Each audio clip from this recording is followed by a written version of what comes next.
The question of how and why the United Nations is the crux of the great conspiracy to destroy the sovereignty of the United States and the enslavement of the American people within a UN one-world dictatorship is a complete and unknown mystery to the vast majority of the American people.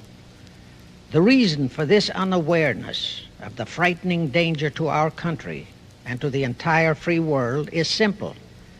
The masterminds behind this great conspiracy have absolute control of all of our mass communications media, especially television, the radio, the press, and Hollywood.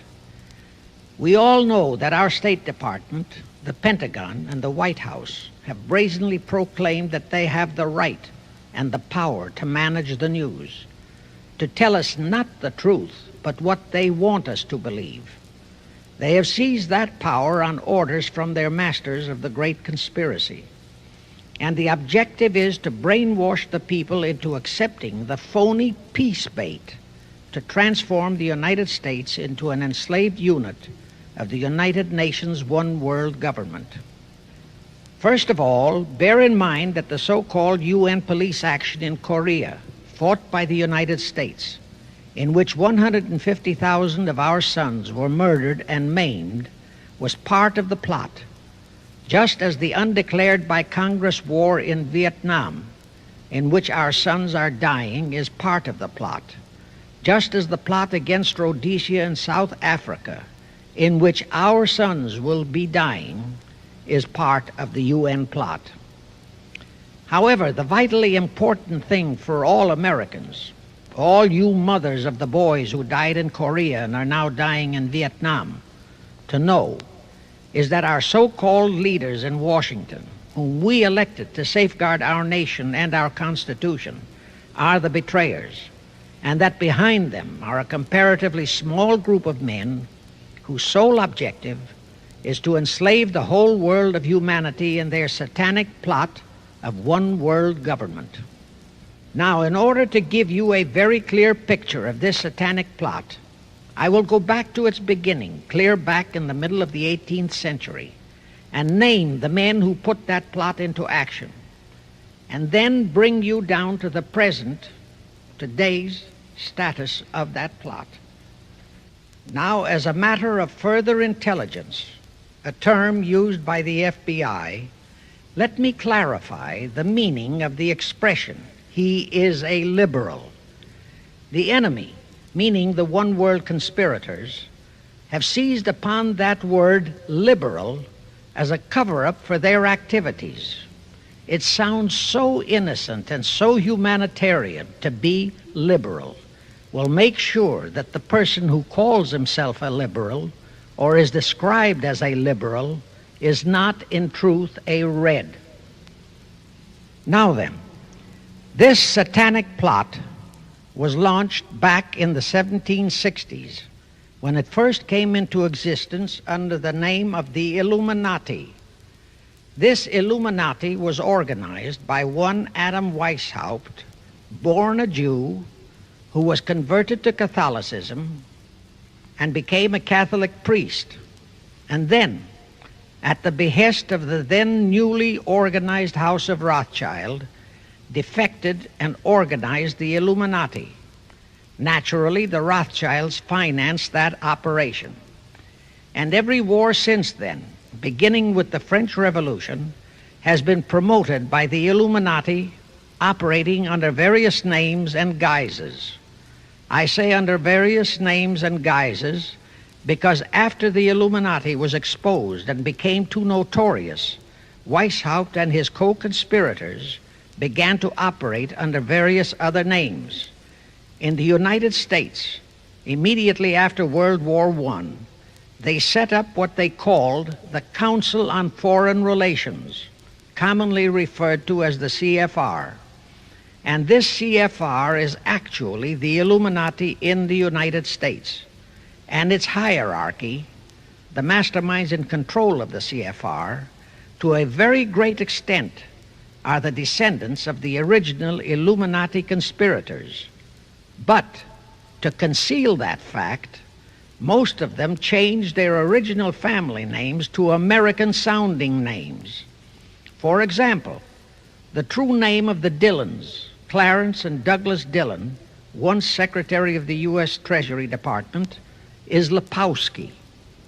I'll come back to all this later.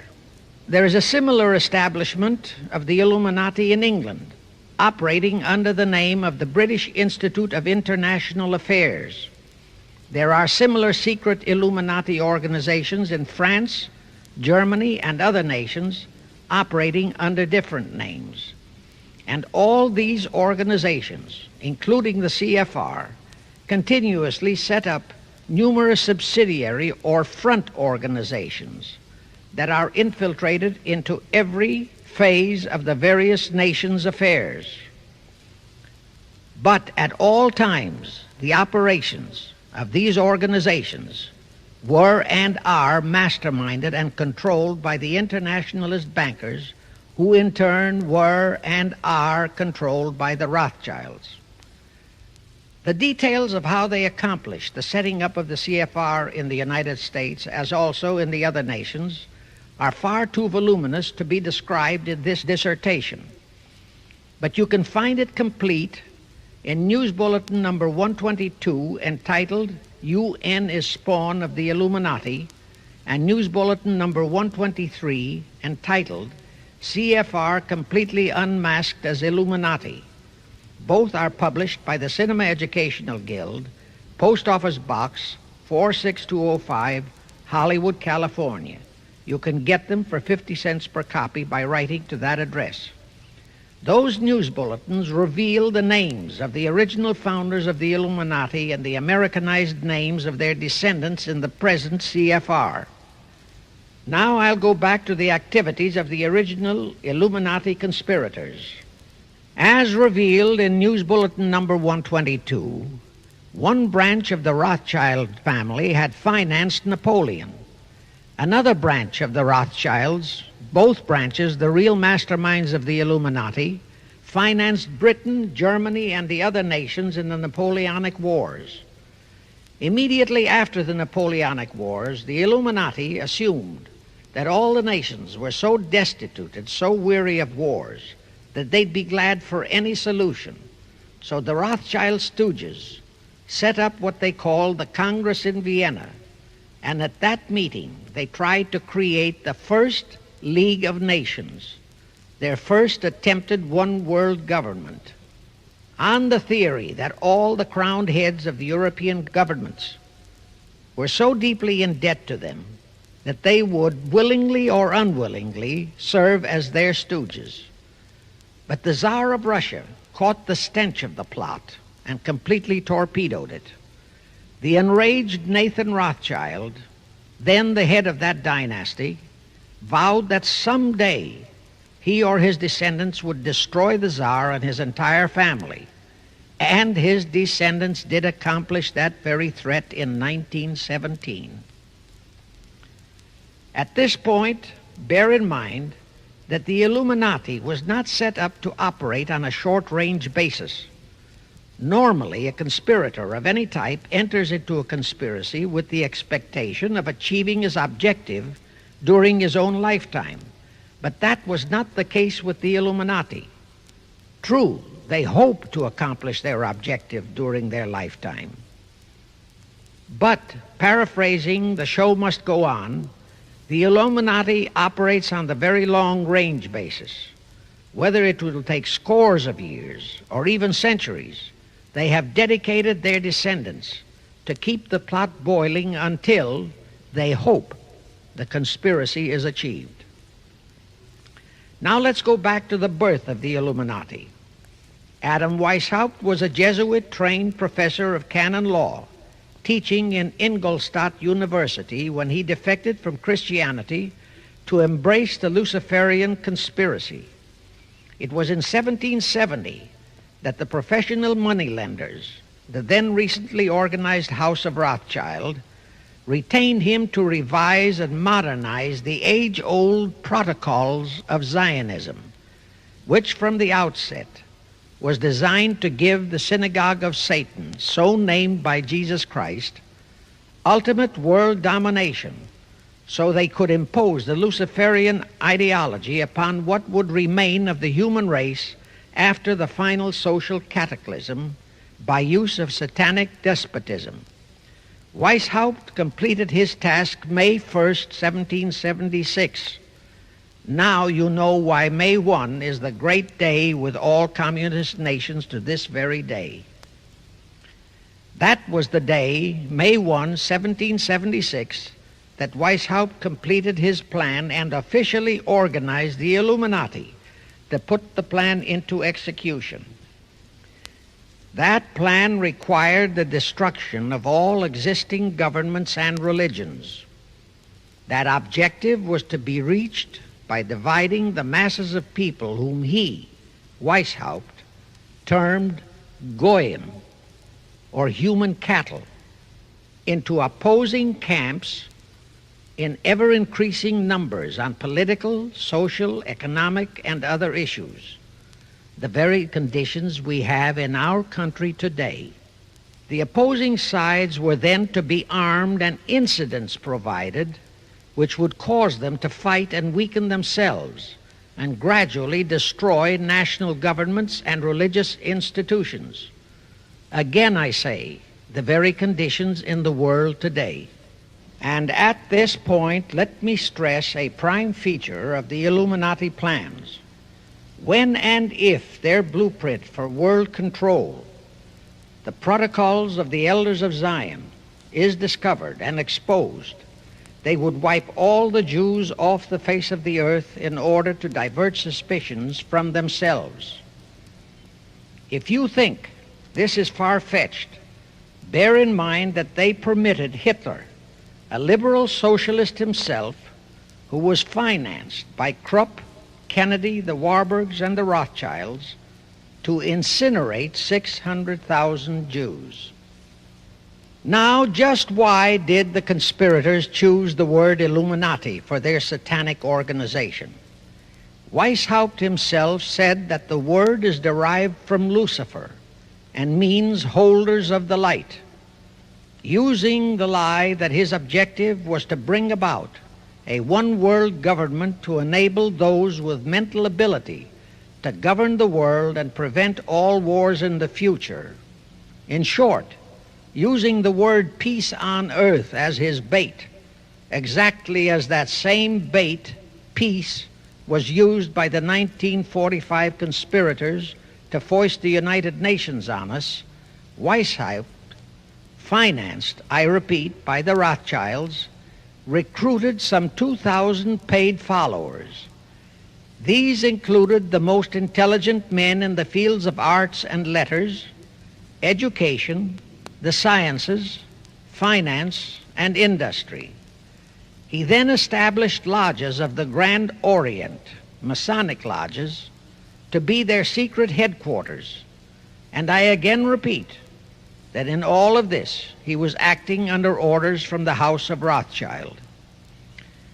The main features of the Weishaupt plan of operation required his Illuminati to do the following things to help them to accomplish their purpose. Number one, use monetary and sex bribery to obtain control of men already in high places in the various levels of all governments and other fields of endeavor. Once influential persons had fallen for the lies, deceits, and temptations of the Illuminati, they were to be held in bondage by application of political and other forms of blackmail, threats of financial ruin, public exposure and physical harm, even death, to themselves and loved members of their families. Do you realize how many present top officials in our federal government in Washington are controlled in just that way by the CFR? Do you realize how many homosexuals in our State Department, the Pentagon, all federal agencies, even in the White House, are controlled that way? Number two, Illuminati on the faculties of colleges and universities were to cultivate students possessing exceptional mental ability belonging to well-bred families with international leanings and recommend them for special training in internationalism. Such training was to be provided by granting scholarships to those selected by the Illuminists. That gives you an idea what a Rhodes Scholarship means. It means indoctrination into accepting the idea that only a one-world government can put an end to recurring wars and strife. That's how the United Nations was sold to the American people. One of the most notable Rhodes Scholars we have in our country is Senator William J. Fulbright, sometimes referred to as Half-Bright. His entire voting record spells Illuminati.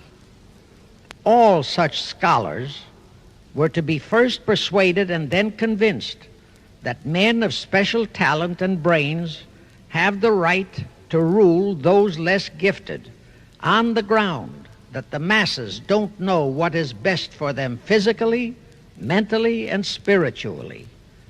In addition to the Rhodes and similar scholarships, today there are 3 special Illuminati schools located in Gordonstown in Scotland, Salem in Germany, and Anavrita in Greece.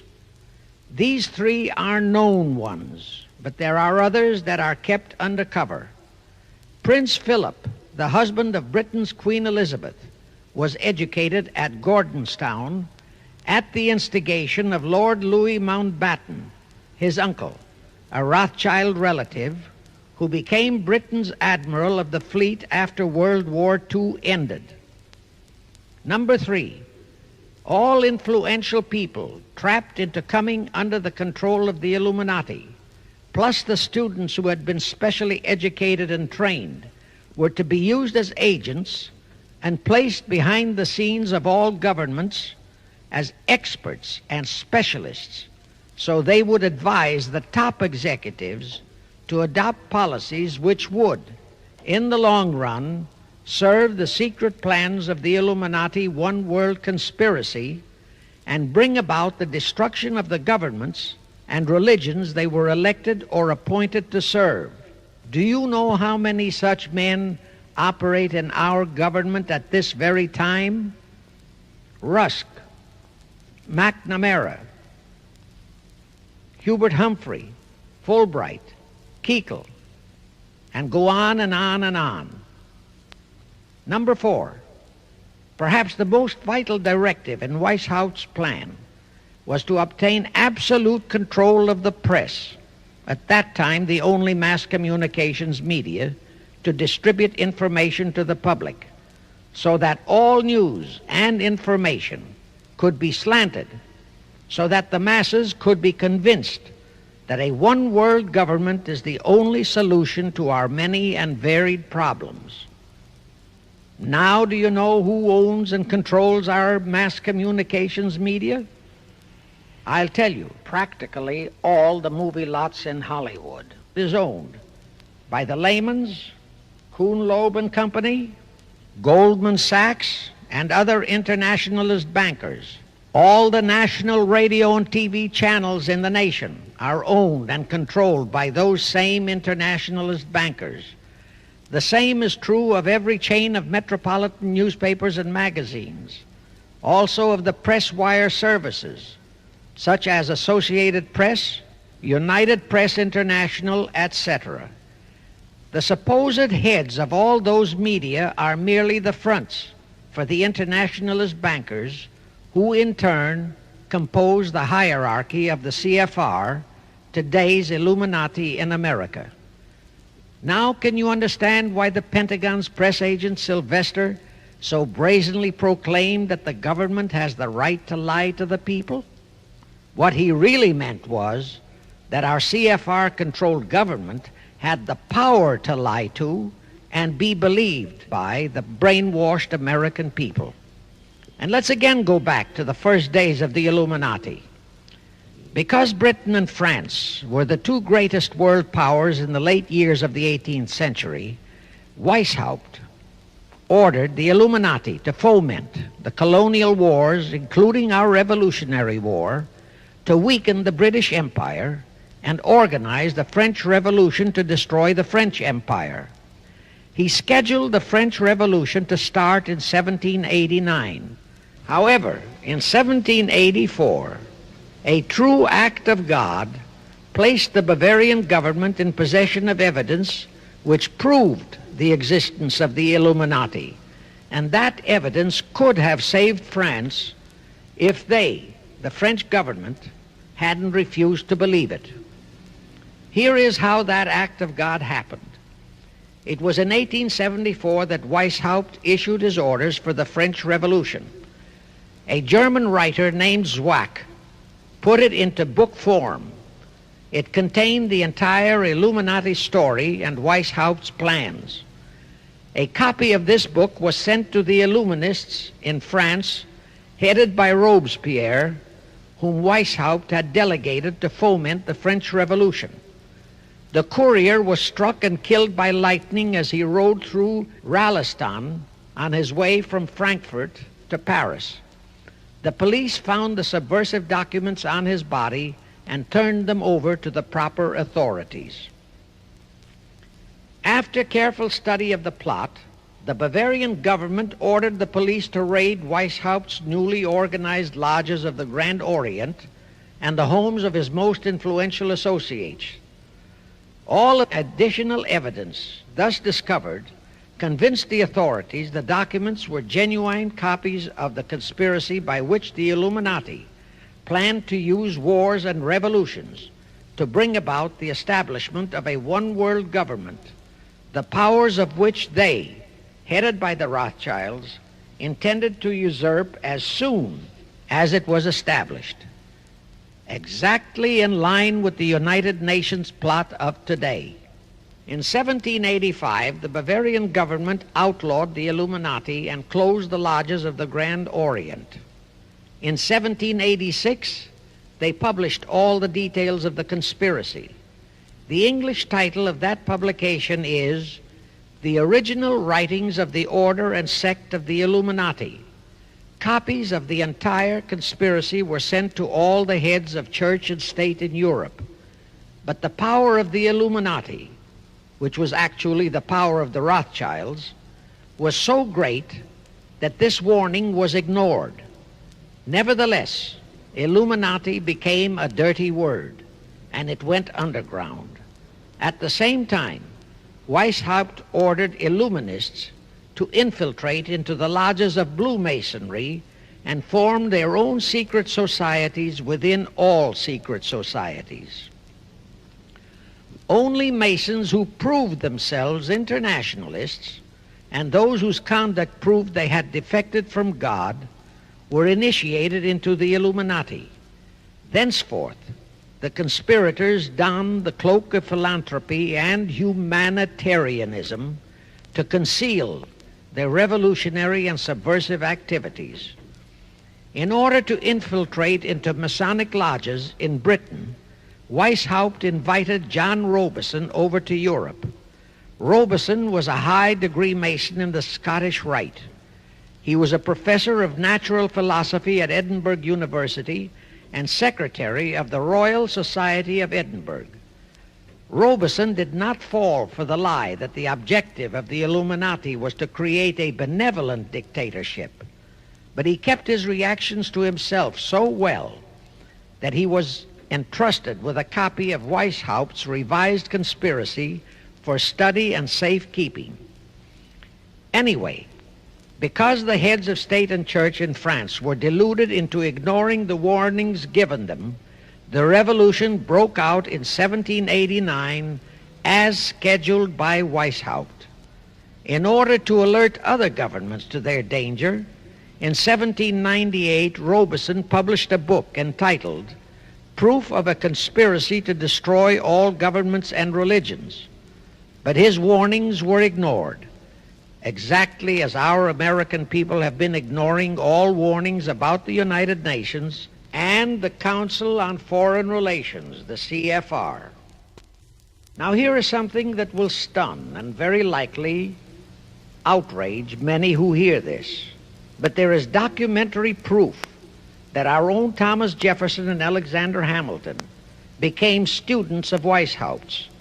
Jefferson was one of Weishaupt's strongest defenders when he was outlawed by his government. And it was Jefferson who infiltrated the Illuminati into the then newly organized lodges of the Scottish Rite in New England. Here is the proof. In 1789, John Robeson warned all Masonic leaders in America that the Illuminati had infiltrated into their lodges.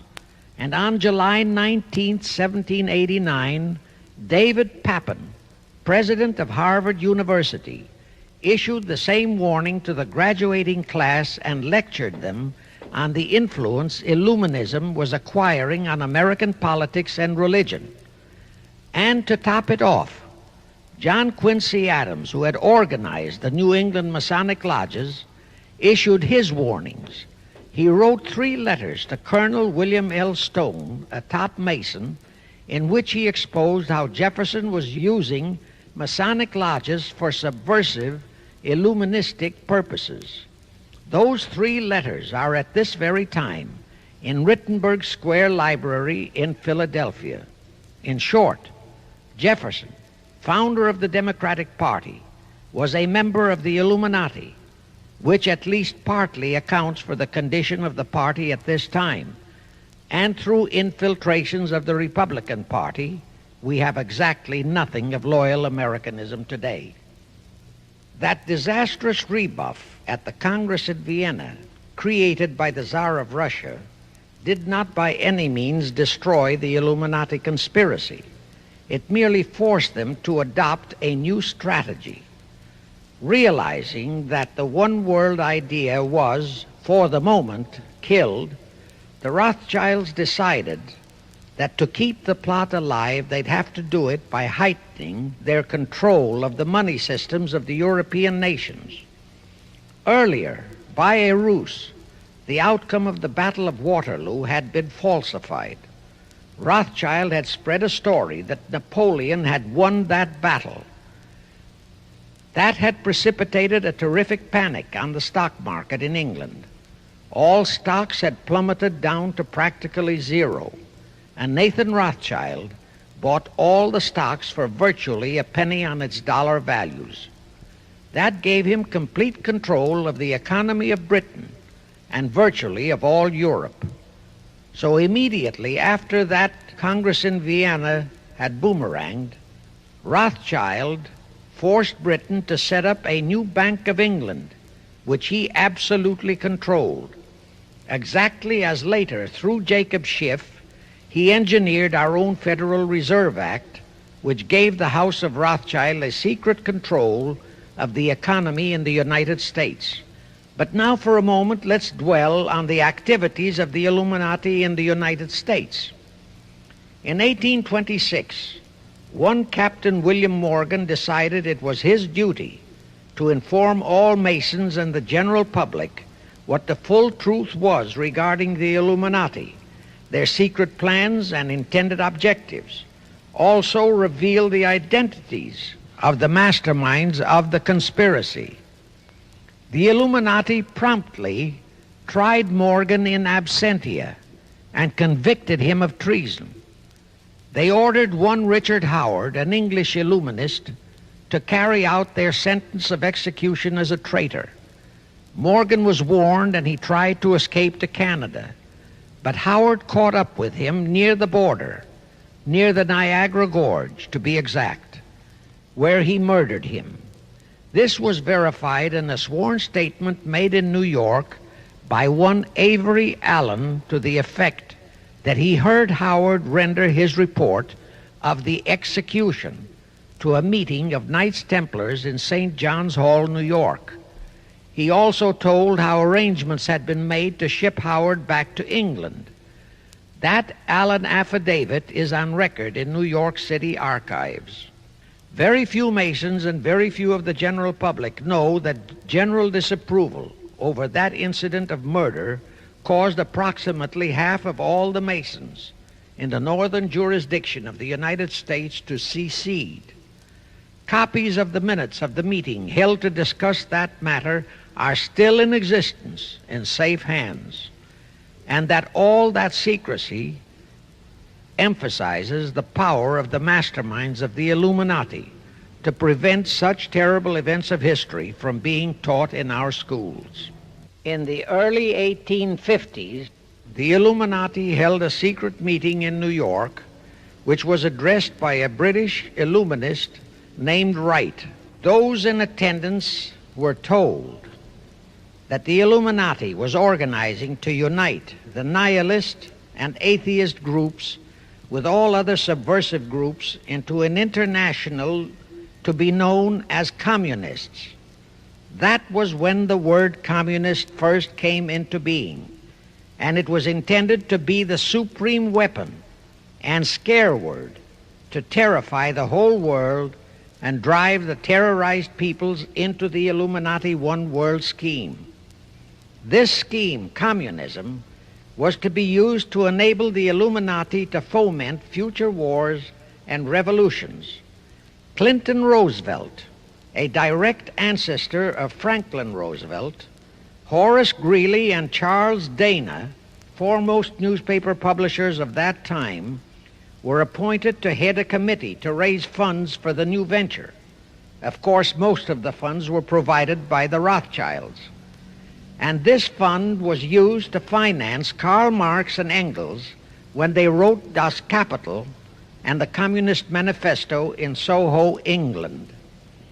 And this clearly reveals that communism is not a so-called ideology, but a secret weapon, a bogeyman word to serve the purpose of the Illuminati. Weishaupt died in 1830, but prior to his death he prepared a revised version of the age-old conspiracy, the Illuminati, which under various aliases was to organize, finance, direct, and control all international organizations and groups by working their agents into executive positions at the top. In the United States, we have Woodrow Wilson, Franklin Roosevelt, Jack Kennedy, Johnson, Rusk, McNamara, Fulbright, etc., as prime examples. In addition, while Karl Marx was writing the Communist Manifesto under the direction of one group of Illuminists, Professor Karl Ritter of Frankfurt University was writing the antithesis under direction of another group. The idea was that those who direct the overall conspiracy could use the differences in those two so-called ideologies to enable them to divide larger and larger members of the human race into opposing camps so that they could be armed and then brainwashed into fighting and destroying each other, and particularly to destroy all political and religious institutions. The work Ritter started was continued after his death and completed by the German so-called philosopher Friedrich Wilhelm Nietzsche, who founded Nietzscheism. This Nietzscheism was later developed into fascism and then into Nazism and was used to foment World Wars I and II. In 1834, the Italian revolutionary leader Giuseppe Mazzini was selected by the Illuminati to direct their revolutionary program throughout the world. He served in that capacity until he died in 1872. But some years before he died, Mazzini had enticed an American general named Albert Pike into the Illuminati. Pike was fascinated by the idea of a one-world government, and ultimately he became the head of this Luciferian conspiracy. Between 1859 and 1871, he, Pike, worked out a military blueprint for 3 world wars and various revolutions throughout the world, which he considered would forward the conspiracy to its final stage in the 20th century. Again, I remind that these conspirators were never concerned with immediate success. They always operated on a long-range view. Pike did most of his work in his home in Little Rock, Arkansas. But a few years later, when the Illuminati's lodges of the Grand Orient became suspect and repudiated because of Mazzini's revolutionary activities in Europe, Pike organized what he called the New and Reformed Palladian Rite. He set up 3 supreme councils, one in Charleston, South Carolina, one in Rome, Italy, and the third in Berlin, Germany. He had Mazzini establish 23 subordinate councils in strategic locations throughout the world. These have been the secret headquarters of the world revolutionary movement ever since. Long before Marconi invented radio, the scientists in the Illuminati had found the means for Pike and the heads of his councils to communicate secretly. It was the discovery of that secret that enabled intelligence officers to understand how apparently unrelated incidents, one such as the assassination of an Austrian prince at Sarajevo, took place simultaneously throughout the world, which developed into a war or a revolution. Pike's plan was as simple as it has proved effective. It called for communism, Nazism, political Zionism, and other international movements be organized and used to foment 3 global world wars and at least 2 major revolutions.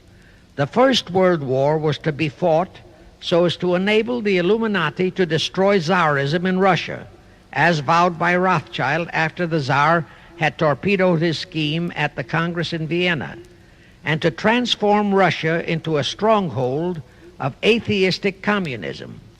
The differences stirred up by agents of the Illuminati between the British and German empires were to be used to foment this war. After the war would be ended, communism was to be built up and used to destroy other governments and weaken religions. World War II, when and if necessary, was to be fomented by using the controversies between fascists and political Zionists. And here let it be noted that Hitler was financed by Krupp, the Warburgs, the Rothschilds, and other internationalist bankers, and that the slaughter of the supposed 600,000 Jews by Hitler didn't bother the Jewish internationalist bankers at all. That slaughter was necessary in order to create worldwide hatred of the German people and thus bring about the war against them. In short, this Second World War was to be fought to destroy Nazism and to increase the power of political Zionism so that the State of Israel could be established in Palestine. During this World War II, international communism was to be built up until it equaled in strength that of united Christendom. When it reached that point, it was to be contained and kept in check until required for the final social cataclysm. As we know now, Roosevelt, Churchill, and Stalin put that exact policy into effect, and Truman, Eisenhower, Kennedy, and Johnson continued that same exact policy. World War III is to be fomented by using the so-called controversies the agents of the Illuminati, operating under whatever new name, are now stirring up between the political Zionists and the leaders of the Muslim world. That war is to be directed in such a manner that all of Islam and political Zionism, Israel, will destroy each other, while at the same time the remaining nations, once more divided on this issue, will be forced to fight themselves into a state of complete exhaustion, physically, mentally, spiritually, and economically. Now, can any thinking person doubt that the intrigue now going on in the Near, Middle, and Far East is designed to accomplish that satanic objective? Pike himself foretold all this in a statement he made to Mazzini on August 15, 1871. Pike stated that after World War III is ended, those who will inspire to undisputed world domination will provoke the greatest social cataclysm the world has ever known. Quoting his own words, taken from the letter he wrote to Mazzini, and which letter is now catalogued in the British Museum in London, England, he said, "We shall unleash the nihilists and the atheists, and we shall provoke a great social cataclysm which in all its horror will show clearly to all nations the effect of absolute atheism, the origin of savagery and of most bloody turmoil. Then everywhere the people, forced to defend themselves against the world minority of revolutionaries, will exterminate those destroyers of civilization, and the multitudes disillusioned with Christianity, whose deistic spirits will be from that moment on without direction and leadership, and anxious for an ideal but without knowledge where to send its adoration, will receive the true light through the universal manifestation of the pure doctrine of Lucifer, brought finally out into public view, a manifestation which will result from a general reactionary movement which will follow the destruction of Christianity and atheism, both conquered and exterminated at the same time." When Mazzini died in 1872, Pike made another Italian revolutionary leader named Adrian Lemmy his successor. Lemmy, in turn, was succeeded by Lenin and Trotsky, then by Stalin. The revolutionary activities of all those men were financed by British, French, German, and American international bankers, all of them dominated by the House of Rothschild.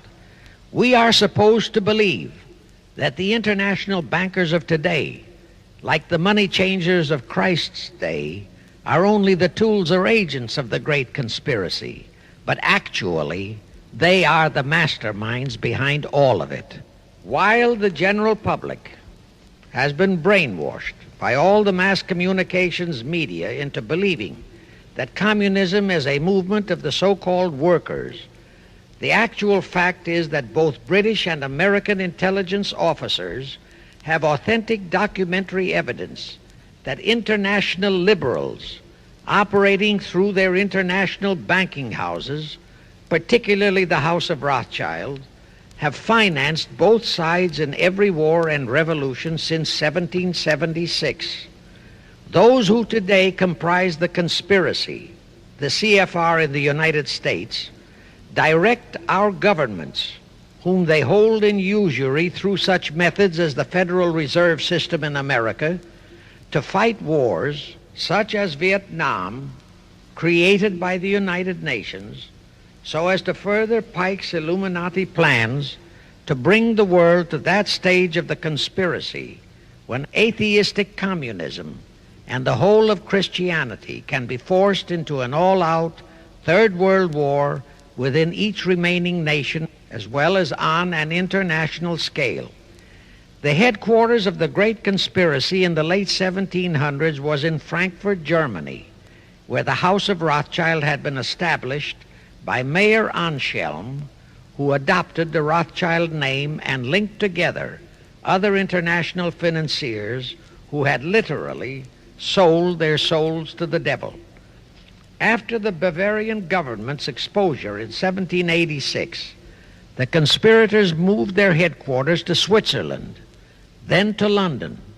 Since World War II, after Jacob Schiff, the Rothschilds' boy in America, died, the headquarters of the American branch has been in the Harold Pratt Building, New York, and the Rockefellers, originally protégés of Schiff, have taken over the manipulation of finances in America for the Illuminati.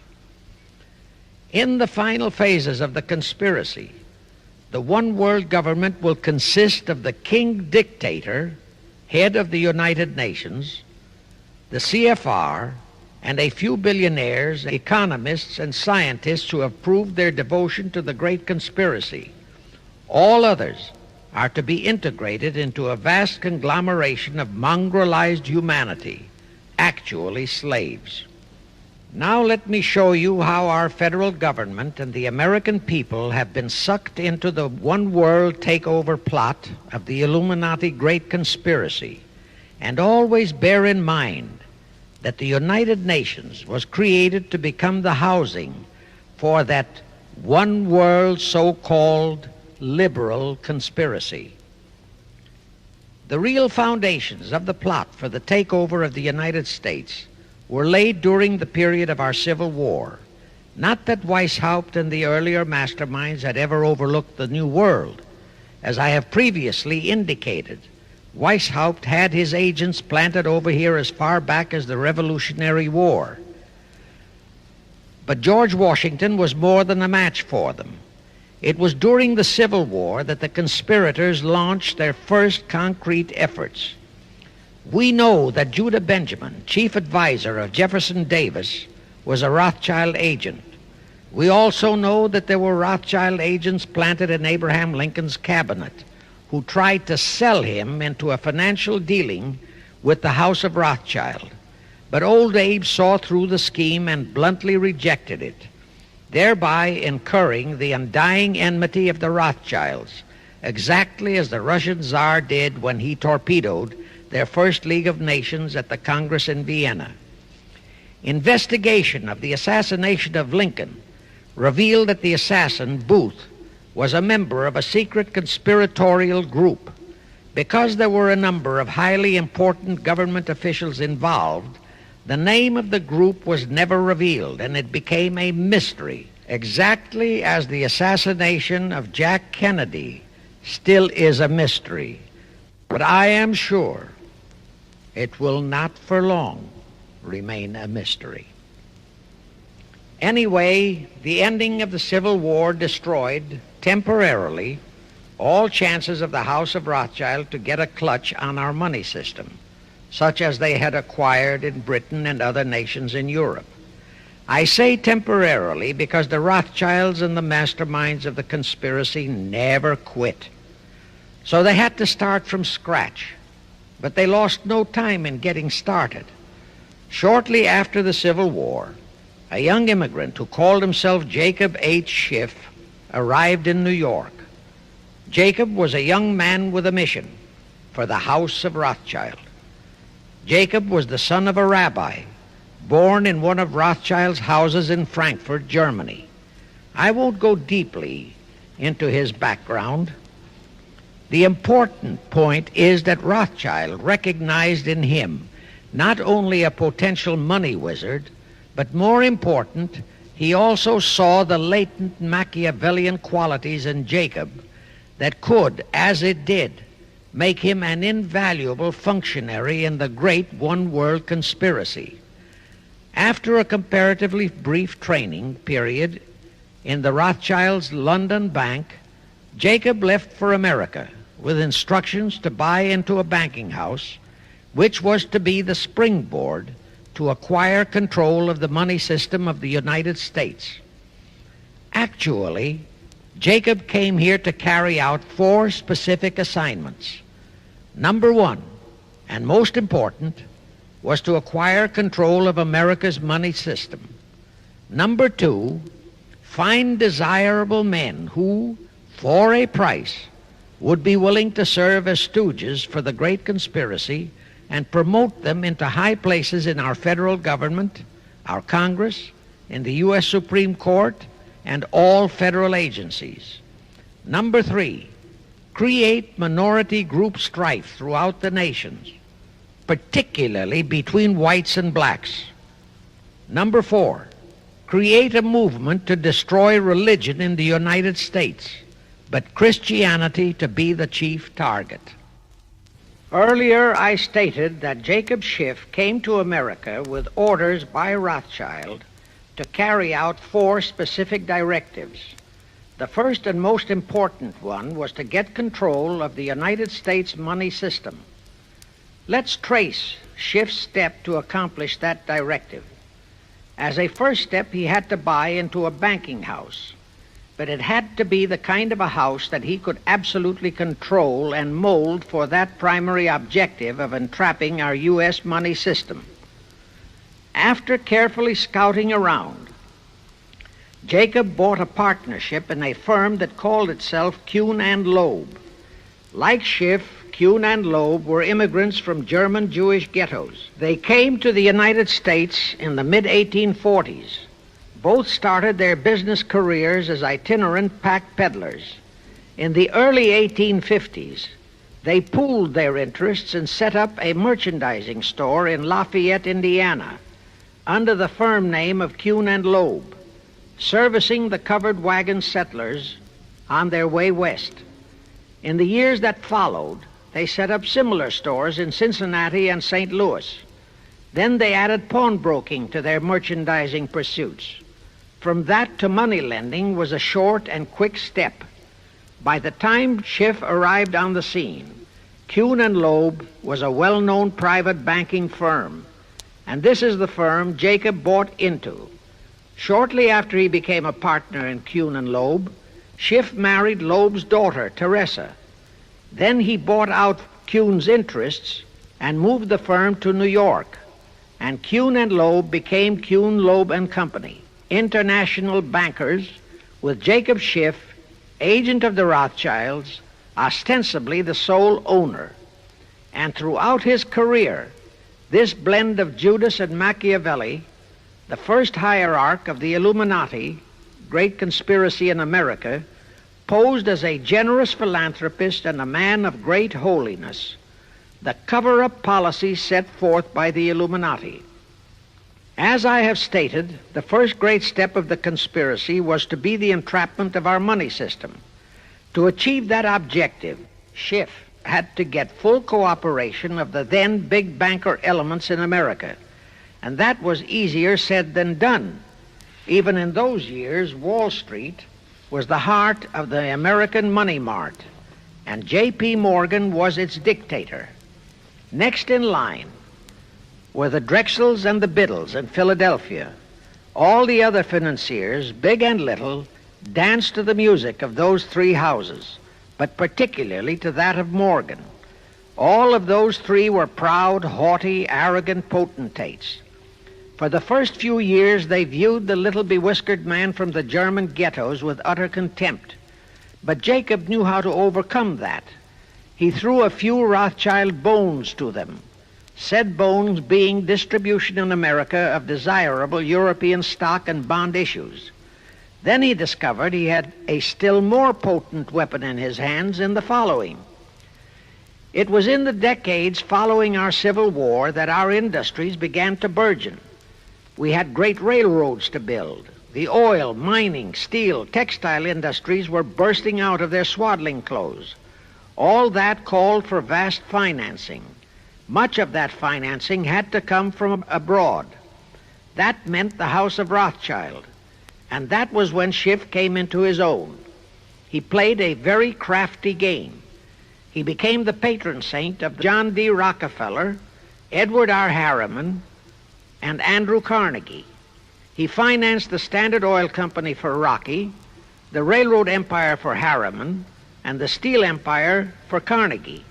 But instead of hogging all the other industries for Kuhn, Loeb and Company, he opened the doors of the House of Rothschild to Morgan, Biddle, and Drexel.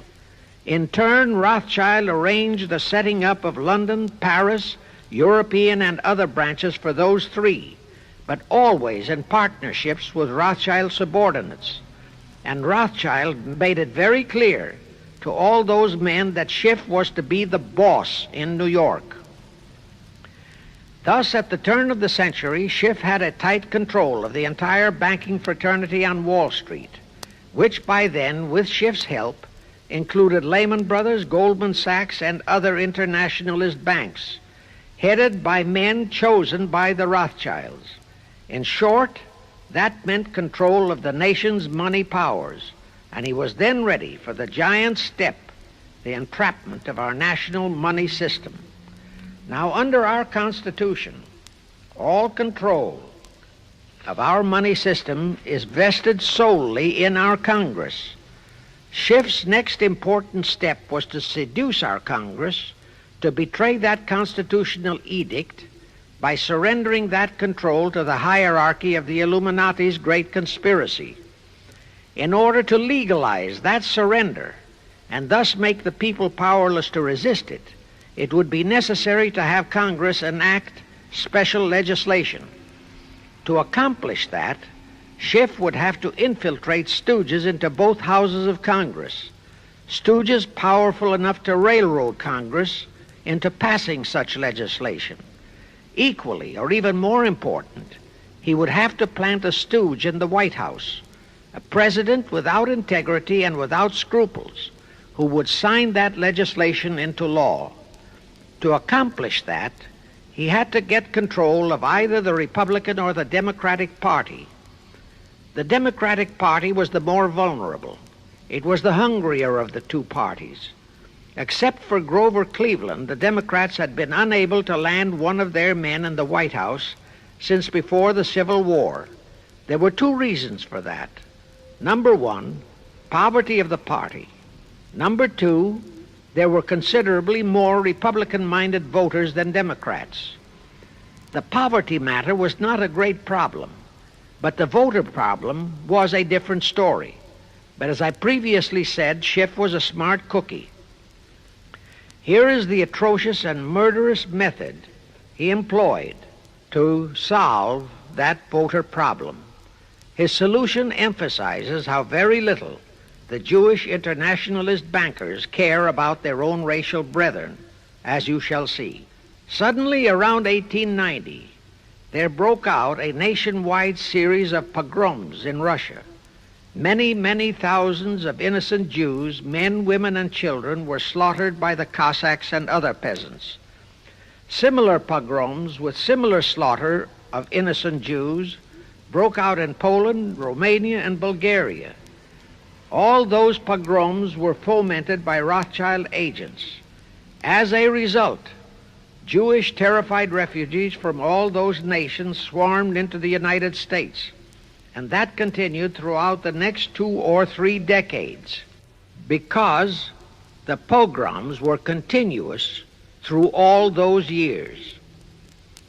All those refugees were aided by self-styled humanitarian committees set up by Schiff, the Rothschilds, and all the Rothschild affiliates.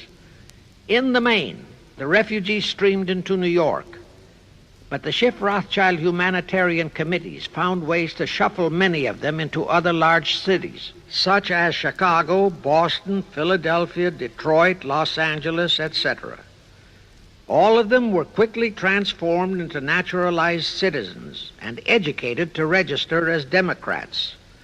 Thus, all of that so-called minority group became solid Democratic voter blocs in their communities, all controlled and maneuvered by their so-called benefactors. And shortly after the turn of the century, they became vital factors in the political life of our nation. That was one of the methods Schiff employed to plant men like Nelson Aldrich in our Senate and Woodrow Wilson in the White House. At this point, let me remind you of another of the important jobs that was assigned to Schiff when he was dispatched to America. I refer to the job of destroying the unity of the American people by creating minority group and racial strife. By the pogrom-driven Jewish refugees into America, Schiff was creating one ready-made minority group for that purpose. But the Jewish people as a whole, made fearful by the pogroms, could not be depended upon to create the violence necessary to destroy the unity of the American people. But right within America, there was an already made-to-order, although as yet a sleeping minority group, the Negroes, who could be sparked into so-called demonstrations, rioting, looting, murder, and every other type of lawlessness. All that was necessary was to incite and arouse them. Together, those two minority groups, properly maneuvered, could be used to create exactly the kind of strife in America the Illuminati would need to accomplish their objective. Thus, at the same time that Schiff and his co-conspirators were laying their plans for the entrapment of our money system, they were also perfecting plans to hit the unsuspecting American people with an explosive and terrifying racial upheaval that would tear the people into hate fractions and create chaos throughout the nation, especially on all college and university campuses. all protected by Earl Warren decisions and our so-called leaders in Washington. Of course, perfecting those plans required time and infinitely patient organizing. Now, to remove all doubts, I'll take a few moments to give you documentary proof of this racial strife plot. First of all, they had to create leaderships and organizations to draw in millions of dupes, both Jewish and Negroes, who would do the demonstrating and commit the rioting, looting, and lawlessness. So in 1909, Schiff, the Laymans, and other conspirators organized and set up the National Association for the Advancement of the Colored People, known as the NAACP. The presidents, directors, and legal counsels of the NAACP were always white men, Jews appointed by Schiff. And this is the case to this very day. Then, in 1913, the Schiff Group organized the Anti-Defamation League of the B'nai B'rith, commonly known as the ADL, to serve as the Gestapo and hatchet man outfit for the entire great conspiracy. Today, this sinister ADL maintains over 2,000 agencies in all parts of the country, and they advise and completely control every action of the NAACP, core of the Urban League, of all the other so-called Negro civil rights organizations throughout the nation, including such leaders as Martin Lucifer King, Stokely Carmichael, Bayard Rustin, and others of that ilk. In addition, the ADL acquired absolute control of the advertising budgets of many department stores, hotel chains, and TV and radio industrialist sponsors, also advertising agencies, in order to control practically all the mass communications media and force every loyal newspaper to slant and falsify the news, and to further incite and at the same time create sympathy for the lawlessness and violence of the Negro mobs. Here is documentary proof of the beginning of their deliberate plot to foment the Negroes into all their lawlessness. Around 1910, one Israel Zangwill wrote a play entitled The Melting Pot. It was sheer propaganda to incite the Negroes and Jews, because the play purportedly visualized how the American people were discriminating against and persecuting Jews and Negroes. At that time, nobody seemed to realize that it was a propaganda play. It was that cleverly written. The propaganda was well wrapped up in the truly great entertainment in the play, and it was a big Broadway hit. Now, in those years, the legendary Diamond Jim Brady used to throw a banquet at the famous Delmonico restaurant in New York after the opening performance of a popular play. He threw such a party for the cast of The Melting Pot, its author, producer, and chosen Broadway celebrities. By then, I'd already made a personal mark on the Broadway theater and was invited to that party. There I met George Bernard Shaw and a Jewish writer named Israel Cohen. Zangwill, Shaw, and Cohen were the triumvirate who created the Fabian Society in England and had worked closely with a Frankfurt Jew named Mordecai, who had changed his name to Karl Marx. But remember, at that time, both Marxism and communism were just emerging, and nobody paid much attention to either, and nobody suspected the propaganda in the writings of those three really brilliant writers.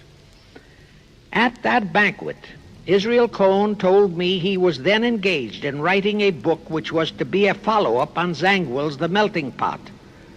The title of his book was to be A Racial Program for the 20th Century. At that time, I was completely absorbed by my work as a playwright, and significant as that title was, its real objective never dawned on me, nor was I interested in reading the book. But it suddenly hit me with the force of a hydrogen bomb when I received a newspaper clipping of an item published by the Washington, D.C. Evening Star in May 1957. That item was a verbatim reprint of the following excerpt in Israel Cohen's book, A Racial Program for the 20th Century, and it reads, as I quote, "We must realize that our party's most powerful weapon is racial tension. By propounding into the consciousness of the dark races that for centuries they have been oppressed by the whites, we can mold them to the program of the Communist Party. In America, we will aim for subtle victory. While inflaming the Negro minority against the whites, we will instill in the whites a guilt complex for their exploitation of the Negroes. We will aid the Negroes to rise to prominence in every walk of life, in the professions and in the world of sports and entertainment. With this prestige, the Negro will be able to intermarry with the whites and begin a process which will deliver America to our cause." That same excerpt was entered into the Congressional Record of June 7, 1957 by Representative Thomas G. Abernathy. Thus the authenticity of that passage in Cohen's book was fully established. But the one question that remained in my mind was whether it represented the official policy or plot of the Communist Party or just a personal expression of Cohen himself. Hence I sought more proof, and I found it. In an official pamphlet published in 1935 by the New York Communist Party's official Workers' Library Publishers. That pamphlet was entitled, "The Negroes in a Soviet America." It urged the Negroes to rise up, form a Soviet state in the South, and apply for admission to the Soviet Union. It contained a firm pledge that the revolt would be supported by all American Reds and all so-called liberals. On page 38, it promised that a Soviet government would confer greater benefits to Negroes than to whites. And again, this official communist pamphlet pledged that, I quote, "Any act of discrimination or prejudice against a Negro will become a crime under the revolutionary law," unquote. That statement proved that the excerpt in Israel Cohen's book, published in 1913, was an official edict of the Communist Party and directly in line with the Illuminati blueprint for world revolution issued by Weishaupt and later by Albert Pike. Now there's only one question, and that is to prove that the communist regime is directly controlled by the American Jacob Schiff and London Rothschild masterminds of the Great Conspiracy. A little later, I will provide that proof that will remove even a remote doubt that the Communist Party as we know it was created by those masterminds, capitalists if you will note, that Schiff, the Warburgs, and the Rothschilds planned and financed the entire Russian Revolution, also the murder of the Tsar and his family, and that Lenin, Trotsky, and Stalin took their orders directly from Schiff and the other capitalists whom they supposedly are fighting. Now can you see why the vile Earl Warren and his equally vile co-Supreme Court justices issued that infamous and treasonous desegregation decision in 1954? It was to aid and abet the plot of the Illuminati conspirators to create tension and strife between Negroes and whites. Can you see why the same Earl Warren issued his decision prohibiting Christian prayers and Christmas carols in our schools? It was done to destroy Christianity. Can you see why Eisenhower, despite all the rigid constitutional prohibitions, sent federal troops into a southern state to enforce the desegregation decision? Why Kennedy did likewise?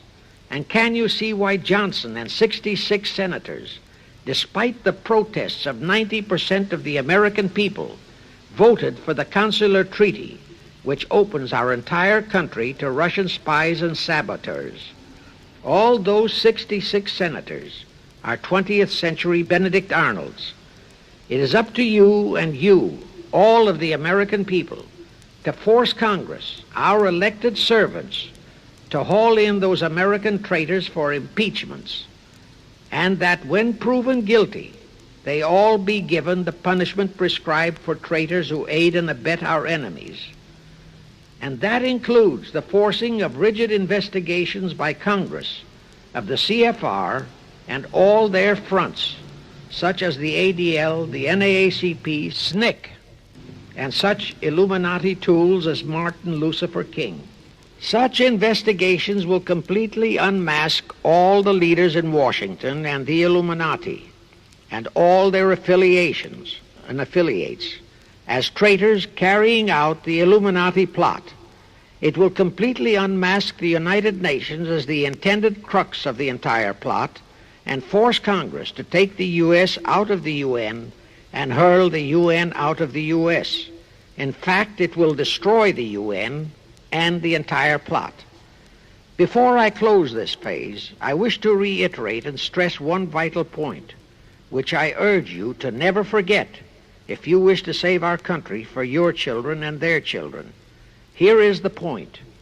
Every unconstitutional and unlawful act committed by Woodrow Wilson, by Franklin Roosevelt, by Truman, Eisenhower, and Kennedy, and are now being committed by Johnson, is exactly in line with the Illuminati conspirators' centuries-old plot outlined by Weishaupt and Albert Pike. Every vicious decision issued by the traitorous Earl Warren and his equally traitorous Supreme Court justices was directly in line with what the Illuminati blueprint required. That all the treason committed by our State Department under Rusk and earlier by John Foster Dulles and Marshall, also all the treason committed by McNamara and his predecessors, is directly in line with that same Illuminati blueprint for the takeover of the world. Also the amazing treason by various members of our Congress, especially by the 66 senators who signed for the Consular Treaty, has been committed on orders from the Illuminati. Now I will go back to Jacob Schiff's entrapment of our money system and the treasonous actions that followed. It will also reveal the Schiff-Rothschild control of not only Karl Marx, but of Lenin, Trotsky, and Stalin, who created the revolution in Russia and set up the Communist Party. It was in 1908 that Schiff decided the time had come for his seizure of our money system. His chief lieutenants in that seizure were Colonel Edward Mandel House, whose entire career was that of chief executive and courier for Schiff, as I shall show, Bernard Baruch, and Herbert Lehman. In the fall of that year, they assembled in secret conclave at the Jekyll Island Hunt Club, owned by J.P. Morgan at Jekyll Island, Georgia. Among those present were J.P. Morgan, John D. Rockefeller, Colonel House, Senator Nelson Aldrich, Schiff, Stillman and Vanderlip of the New York National City Bank, W.N.J. Seligman, Eugene Meyer, Bernard Baruch, Herbert Lehman, Paul Warburg, in short, all of the international bankers in America, all of them members of the hierarchy of the Illuminati's great conspiracy. A week later, they emerged with what they called the Federal Reserve System. Senator Aldrich was the stooge who was to railroad it through Congress. But they held that railroading in abeyance for one chief reason. They would first have to plant their man, an obedient stooge, in the White House to sign the Federal Reserve Act into law. They knew that even if the Senate would pass that act unanimously, the then newly elected President Taft would promptly veto it. So they waited. In 1912, their man, Woodrow Wilson, was elected to the presidency. Immediately after Wilson was inaugurated, Senator Aldrich railroaded the Federal Reserve Act through both houses of Congress, and Wilson promptly signed it, and the Federal Reserve Act became law. That heinous act of treason was committed in December 23, 1913, 2 days before Christmas, when all the members of Congress, except for several carefully picked representatives and 3 equally carefully picked senators, were away from Washington. How heinously treasonous was that act? I'll tell you. Our founding fathers knew full well the power of money. They knew that whoever had that power held the destiny of our nation in his hands. Therefore, they carefully guarded this power when they set forth in the Constitution that Congress, the elected representatives of the people, alone would have that power. The constitutional language on this point is brief, concise, and specific, stated in Article 1, Section 8, Paragraph 5, defining the duties and powers of Congress, and I quote, "To coin money, regulate the value thereof, and of foreign coin, and the standard of weights and measures," unquote. But on that tragic, unforgettable day of infamy, December 23, 1913, the men we sent to Washington to safeguard our interests, the representatives and senators and Woodrow Wilson, delivered the destiny of our nation into the hands of two aliens from Eastern Europe, Jacob Schiff and Paul Warburg. Warburg was a very recent immigrant who came here on orders from Rothschild for the express purpose of blueprinting that foul Federal Reserve Act. Now, the vast majority of the American people think that the Federal Reserve System is a United States government-owned agency. That is positively false. All of the stock of the Federal Reserve banks is owned by the member banks, and the heads of the member banks are all members of the hierarchy of the great Illuminati conspiracy known today as the CFR. The details of that act of treason in which many traitorous so-called Americans participated are far too long for this recording, but all those details are available in a book entitled The Federal Reserve Conspiracy, written by Eustace Mullins. In that book, Mullins tells the entire horrifying story and backs it up with unquestionable documentations. Aside from it being a truly fascinating and shocking story of that great betrayal, every American should read it as a matter of vital intelligence for the time when the whole American people will finally come awake and smash the entire conspiracy. And with God's help, that awakening will surely come. You can get a copy of that book from the publishers, the Christian Educational Association, 530 Chestnut Street, Union, New Jersey. Now, if you think that those aliens and their by accident of birth American co-conspirators would be content with just the control of our money system, you're in for another very sad shock. The Federal Reserve System gave the conspirators complete control of our money system, but it in no way touched the earnings of the people, because the Constitution positively forbids what is now known as the 20% withholding tax. But the Illuminati blueprint for one-world enslavement called for the confiscation of all private property and control of individual earning powers. This, and Karl Marx stressed that feature in his blueprint, had to be accomplished by a progressive graduated income tax. As I stated, such a tax could not lawfully be imposed upon the American people. It is succinctly and expressly forbidden by our Constitution. Thus, only an amendment to the Constitution could give the federal government such confiscatory powers. Well, that too was not an insurmountable problem for our Machiavellian plotters. The same elected leaders in both houses of Congress and the same Mr. Woodrow Wilson, who signed the infamous Federal Reserve Act into law, amended the Constitution to make the federal income tax, known as the 16th Amendment, a law of the land. Both are illegal under our Constitution. In short, the same traitors signed both betrayals, the Federal Reserve Act and the 16th Amendment, into law. However, it seems that nobody ever realized that the 16th Amendment was set up to rob, and I do mean rob, the people of their earnings via the income tax provision. The plotters didn't fully use that provision until World War II, when that great humanitarian, Franklin Roosevelt, applied a 20% withholding tax on all small wage earners and up to 90% on higher incomes. Oh, of course, he faithfully promised that it would be only for the duration of the war.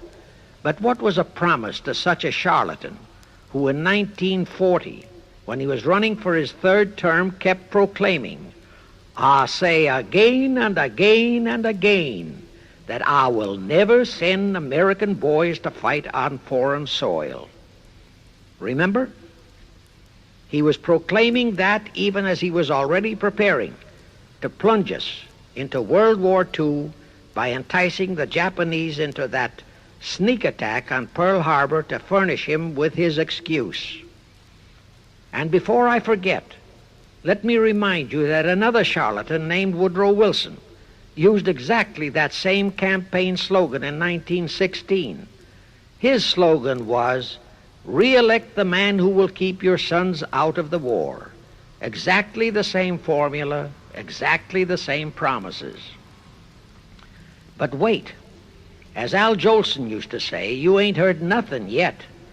That 16th Amendment income tax trap was intended to confiscate, rob, the earnings only of the common herd, you and me. It was not intended to even touch the huge incomes of the Illuminati gang, the Rockefellers, the Carnegies, the Lehmans, and all the other conspirators. So together with that 16th Amendment, they created what they called the tax-free foundations. That would enable the conspirators to transform their huge wealth into such so-called foundations and avoid payment of virtually all income taxes. The excuse for it was that the earnings of those tax-free foundations would be devoted to humanitarian philanthropy. So we now have the several Rockefeller foundations, the Carnegie Endowment Fund, the Ford Foundation, the Mellon Foundation, and hundreds of similar tax-free foundations. And what kind of philanthropy do these foundations support? Well, they finance all the civil rights groups that are creating all the chaos and rioting all over the country. They finance the Martin Lucifer Kings. The Ford Foundation finances the Center for the Study of Democratic Institutions in Santa Barbara, commonly referred to as Moscow West, and which is headed by Wonderboy Hutchins, Walter Reuther, Irwin Canham, and others of that ilk.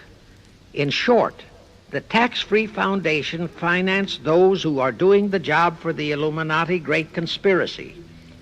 And what are the hundreds of billions of dollars they confiscate every year from the earnings of the common herd, you and me, used for?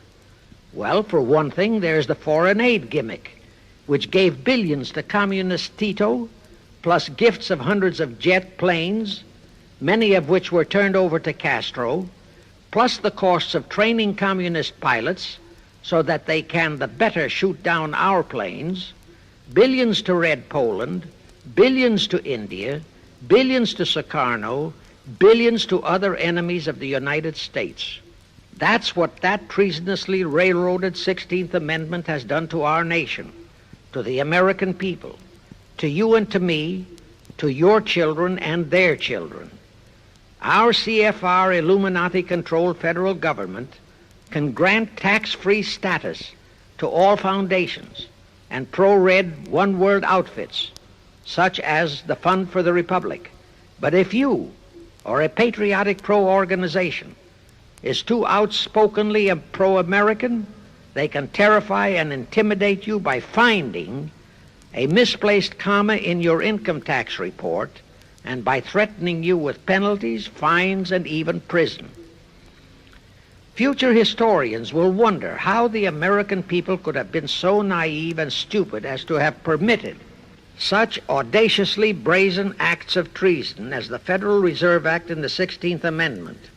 Well, they were not naive and they were not stupid. The answer is they trusted the men they elected to safeguard our country and our people, and they just didn't have even an inkling about either betrayal until after each one had been accomplished. It was the Illuminati-controlled mass communications media that kept and is keeping our people naive and stupid and unaware of the treason being committed. Now the great question is, when will the people wake up and do to our traitors of today what George Washington and our founding fathers would have done to Benedict Arnold? Actually, Benedict Arnold was a petty traitor compared to our present traitors in Washington. Now let's go back to the events that followed the rape of our Constitution by the passage of the Federal Reserve Act of the 16th Amendment. With Wilson completely under their control, the masterminds of the great conspiracy put in motion their next and what they hoped would be their final steps to achieve their one-world government. The first of those steps was to be World War I. Why war? Simple. The only excuse for a one-world government is that it will supposedly ensure peace. The only thing that can make people cry for peace is war. War brings chaos, destruction, exhaustion, to winner as well as to loser. It brings economic ruin to both. Most important, it destroys the flower of the young manhood of both. To the saddened and heartbroken oldsters, the mothers and fathers, who are left with nothing but memories of their beloved sons, peace becomes worth any price. And that is the emotion upon which the conspirators depend for the success of their satanic plot. Throughout the 19th century, from 1814 to 1914, the world as a whole was at peace. Such wars as the Franco-Prussian, our own Civil War, the Russo-Japanese War, were what might be termed local disturbances that did not affect the rest of the world. All the great nations were prosperous, the peoples staunchly nationalistic and fiercely proud of their sovereignties. It was utterly unthinkable that the French and the German peoples would be willing to live under a one-world government, or the Turks and the Russians, or the Chinese and the Japanese. Even more unthinkable that a Kaiser Wilhelm or a Franz Joseph or a Tsar Nicholas or any monarch would willingly and meekly surrender his throne to a one-world government. But bear in mind that the peoples in all nations are the real power, and only one thing, war, could make the peoples yearn and clamor for a peace-ensuring one-world government. But it would have to be a frightful and horribly devastating war. It could not be just a local disturbing war between just two nations. It would have to be a world war. No major nation must be left untouched by the horrors and devastation of such a war. The cry for peace must be made universal. Actually, that was the format set by the Illuminati and Nathan Rothschild at the turn of the 19th century. They first maneuvered all of Europe into the Napoleonic Wars. Then the Congress in Vienna, which they, and particularly Rothschild, planned to transform into a League of Nations, which was to have been the housing for their one-world government, exactly as the present United Nations was set up to be the housing for the forthcoming, God forbid, one-world government. Anyway, that was the format the House of Rothschild and Jacob Schiff decided to employ to achieve their objective in 1914. Of course, they knew that that same format had failed in 1814, but they theorized that was only because the Tsar of Russia had torpedoed that scheme. Well, the present 1914 conspirators would eliminate that 1814 fly in the ointment. They'd make sure that after the New World War, they were conspiring, there'd be no Tsar of Russia around to throw monkey wrenches into the machinery. I won't go into how they accomplished this first step to launch a world war. History records that World War I was precipitated by a trivial incident, the kind of incident both Weishaupt and Albert Pike had incorporated in their blueprints. That incident was the assassination of an Austrian archduke, arranged by the Illuminati masterminds. The war followed. It involved Germany, Austria-Hungary, and their allies, so-called the Axis powers, against France, Britain, and Russia, called the Allies. Only the United States was not involved during the first 2 years. By 1917, the conspirators had achieved their primary objective. All of Europe was in a state of destitution. All the peoples were war-weary and crying for peace. And the outcome, too, was all set. It was to come as soon as the United States would be hurled in on the side of the Allies. And that was all set to happen immediately after Wilson's re-election. After that, there could be only one outcome: complete victory for the Allies. To fully confirm my statement that long before 1917, the conspiracy headed in America by Jacob Schiff had it all set to hurl the United States into that war, I will cite the proof. When Wilson was campaigning for re-election in 1916, his chief appeal was, "Re-elect the man who will keep your sons out of the war." But during that same campaign, the Republican Party publicly charged that Wilson had long committed himself to throw us into the war. They charged that if he would be defeated, he would accomplish that act during his few remaining months in office. But if re-elected, he would hold off until after re-election. But at that time, the American people looked upon Wilson as a God-man. Well, Wilson was re-elected, and as per the schedule of the conspirators, he hurled us into the war in 1917. He used the sinking of the Lusitania as an excuse, a sinking which also was prearranged. Roosevelt, also a God-man in the eyes of the American people, followed the same technique in 1941 when he used the prearranged Pearl Harbor attack as his excuse for hurling us into World War II. Now, exactly as the conspirators planned, victory for the Allies would eliminate all the monarchs of the defeated nations and leave all their peoples leaderless, confused, bewildered, and perfectly conditioned for the one world government the great conspiracy intended would follow. But there still would be an obstacle, the same obstacle that had balked the Illuminati and Rothschild at that Congress in Vienna peace gathering after the Napoleonic Wars. Russia would be on the winning side this time, as it was in 1814. Therefore, the Tsar would be securely on his throne. Here it is pertinent to note that Russia, under the Tsarist regime, had been the one country in which the Illuminati had never made any headway, nor had the Rothschilds ever been able to infiltrate their banking interests. Thus, a winning Tsar would be more difficult than ever to cope with. Even if he could be enticed into a so-called League of Nations, it was a foregone conclusion that he would never, but never go for a one-world government. So even before the outbreak of World War I, the conspirators had a plan in the making to carry out Nathan Rothschild's vow of 1814 to destroy the Tsar and also murder all possible royal heirs to the throne. And it would have to be done before the close of the war, and the Russian Bolsheviki were to be their instruments in this particular plot. From the turn of the century, the chiefs of the Bolsheviki were Nikolai Lenin, Leon Trotsky, and later Joseph Stalin. Of course, those were not their true family names. Prior to the outbreak of the war, Lenin headquartered in Paris. After the outbreak, Switzerland became his haven. Trotsky's headquarters were on the Lower East Side in New York, largely the habitat of Russian Jewish refugees. Both Lenin and Trotsky were similarly bewhiskered and unkempt. In those days, that was the badge of Bolshevism. Both lived well, yet neither had a regular occupation. Neither had any visible means of support, yet both always had plenty of money. All those mysteries were solved in 1917.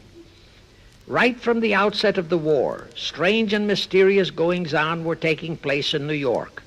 Night after night, Trotsky darted furtively in and out of Jacob Schiff's palatial mansion.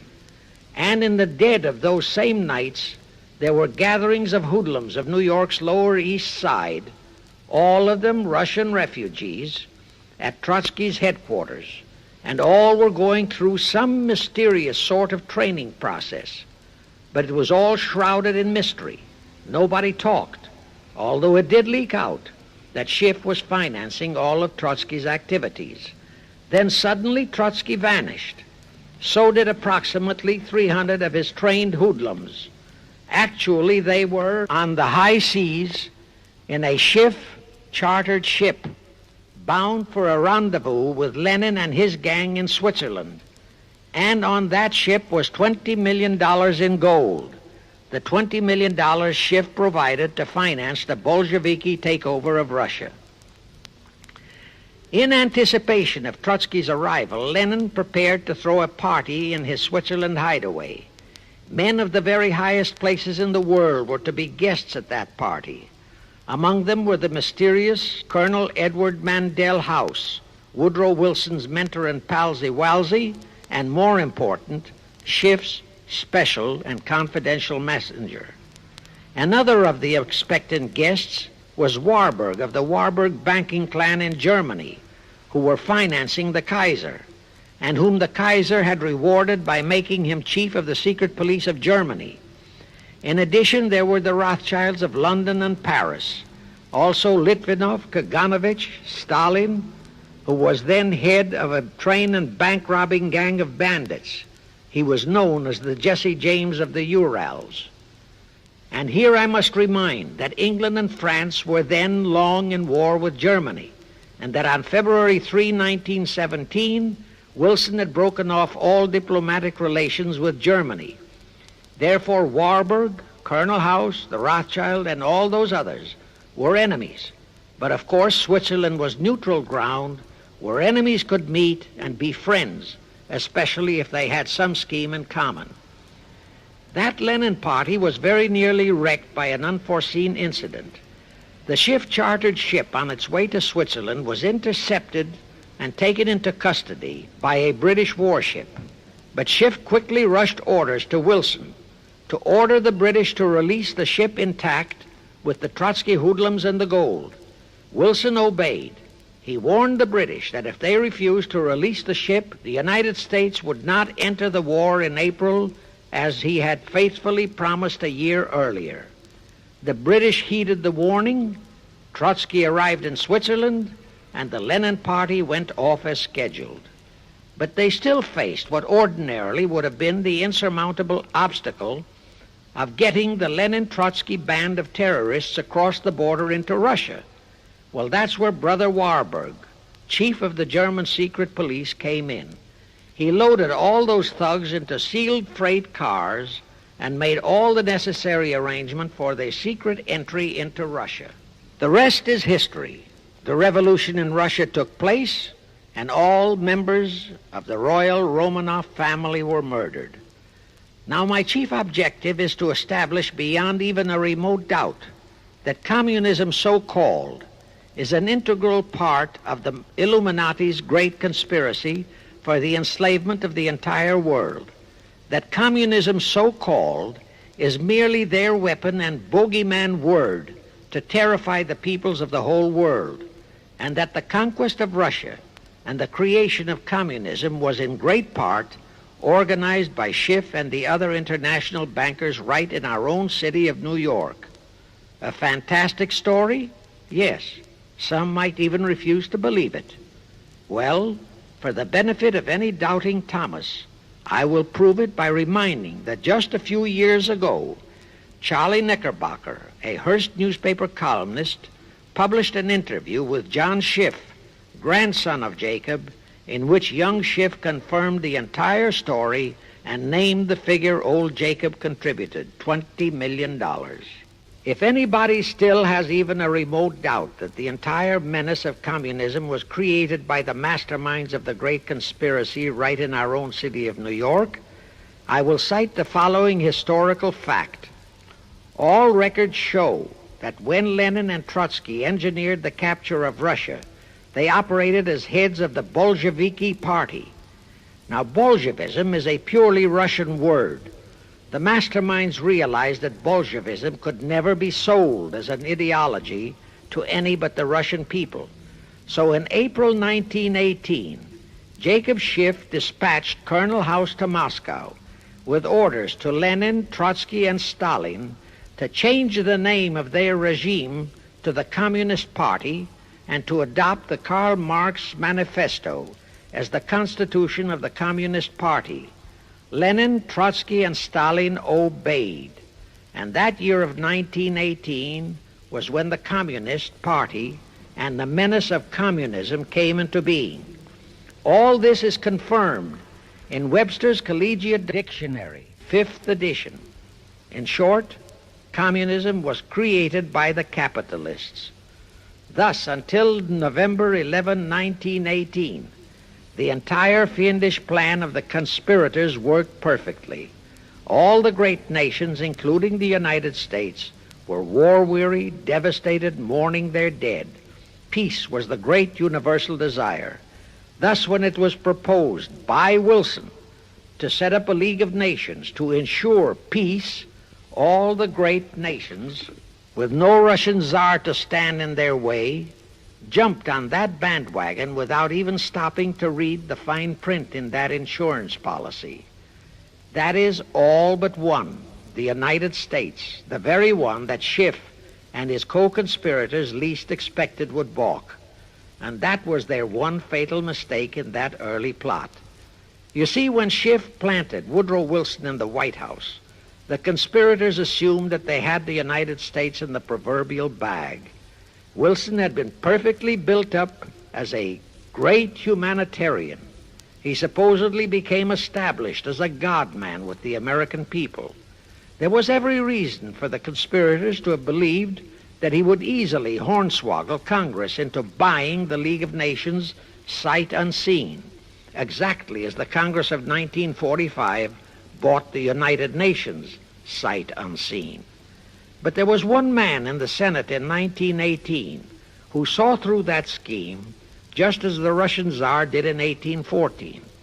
He was a man of great political stature, almost as great as that of Teddy Roosevelt, and fully as astute. He was highly respected and trusted by all members of both houses of Congress and by the American people.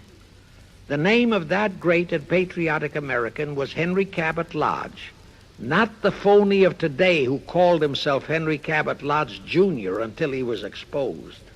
Lodge completely unmasked Wilson and kept the United States out of the League of Nations. Here it becomes of great interest to know the real reason for the Wilson League of Nations flop. As I previously stated, Schiff was sent to the United States to carry out 4 specific assignments. Number 1 and most important was to acquire complete control of the U.S. money system.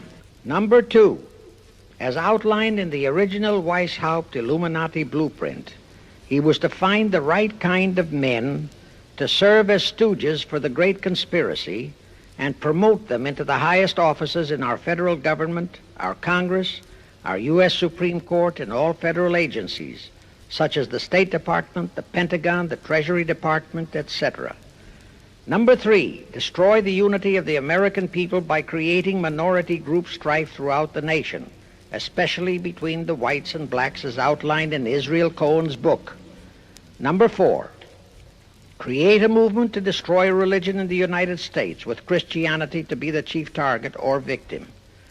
In addition, he was strongly reminded of the imperative directive in the Illuminati blueprint to achieve full control of all mass communications media, to be used to brainwash the people into believing and accepting all of the maneuverings of the great conspiracy.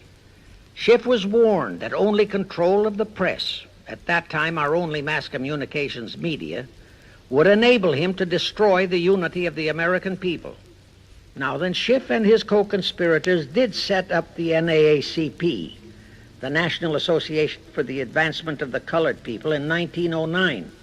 And in 1913, he set up the Anti-Defamation League of the B'nai B'rith.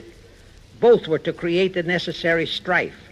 But in the early years, the ADL operated very timidly, perhaps for fear of a pogrom-like action by an aroused and enraged American people.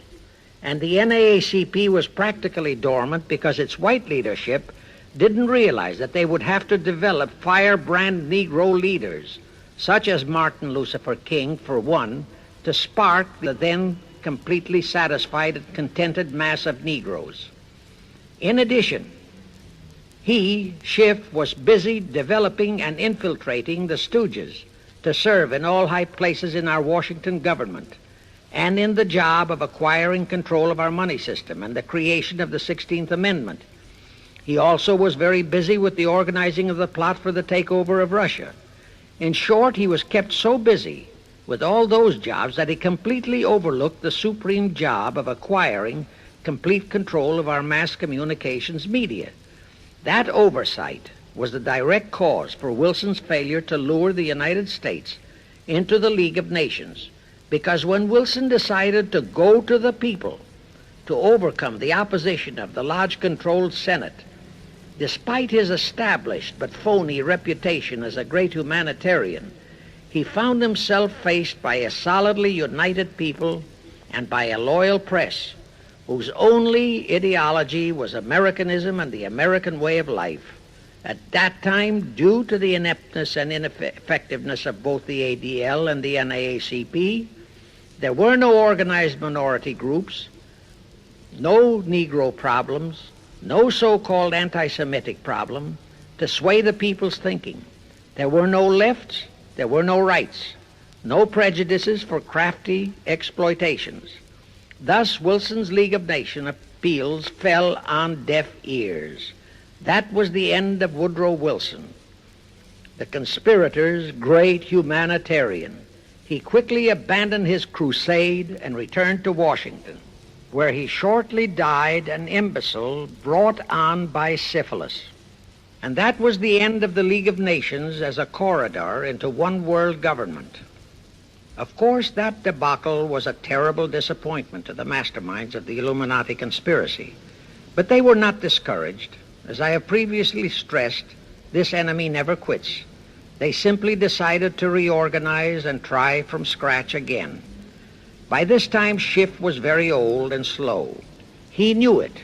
He knew that the conspiracy needed a new, younger, and more active generalship.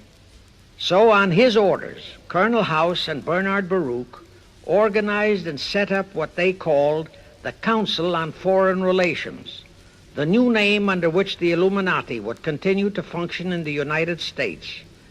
The hierarchy, officers and directors of the CFR, is composed principally of descendants of the original Illuminati, many of whom had abandoned their old family names and acquired new Americanized names.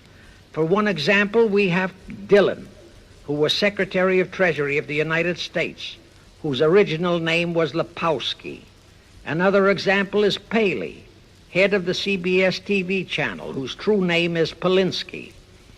The membership of the CFR is approximately 1,000 in number and contains the heads of virtually every industrial empire in America, such as Blau, president of the U.S. Steel Corporation, Rockefeller, king of the oil industry, Henry Ford II, and so on.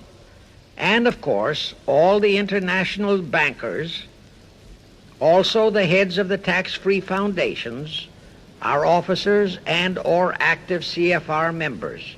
In short, all the men who provide the money and the influence to elect the CFR chosen presidents of the United States, congressmen, senators, and who decide the appointments of our various secretaries of state, of the Treasury, of every important federal agency, are members of the CFR, and very obedient members indeed.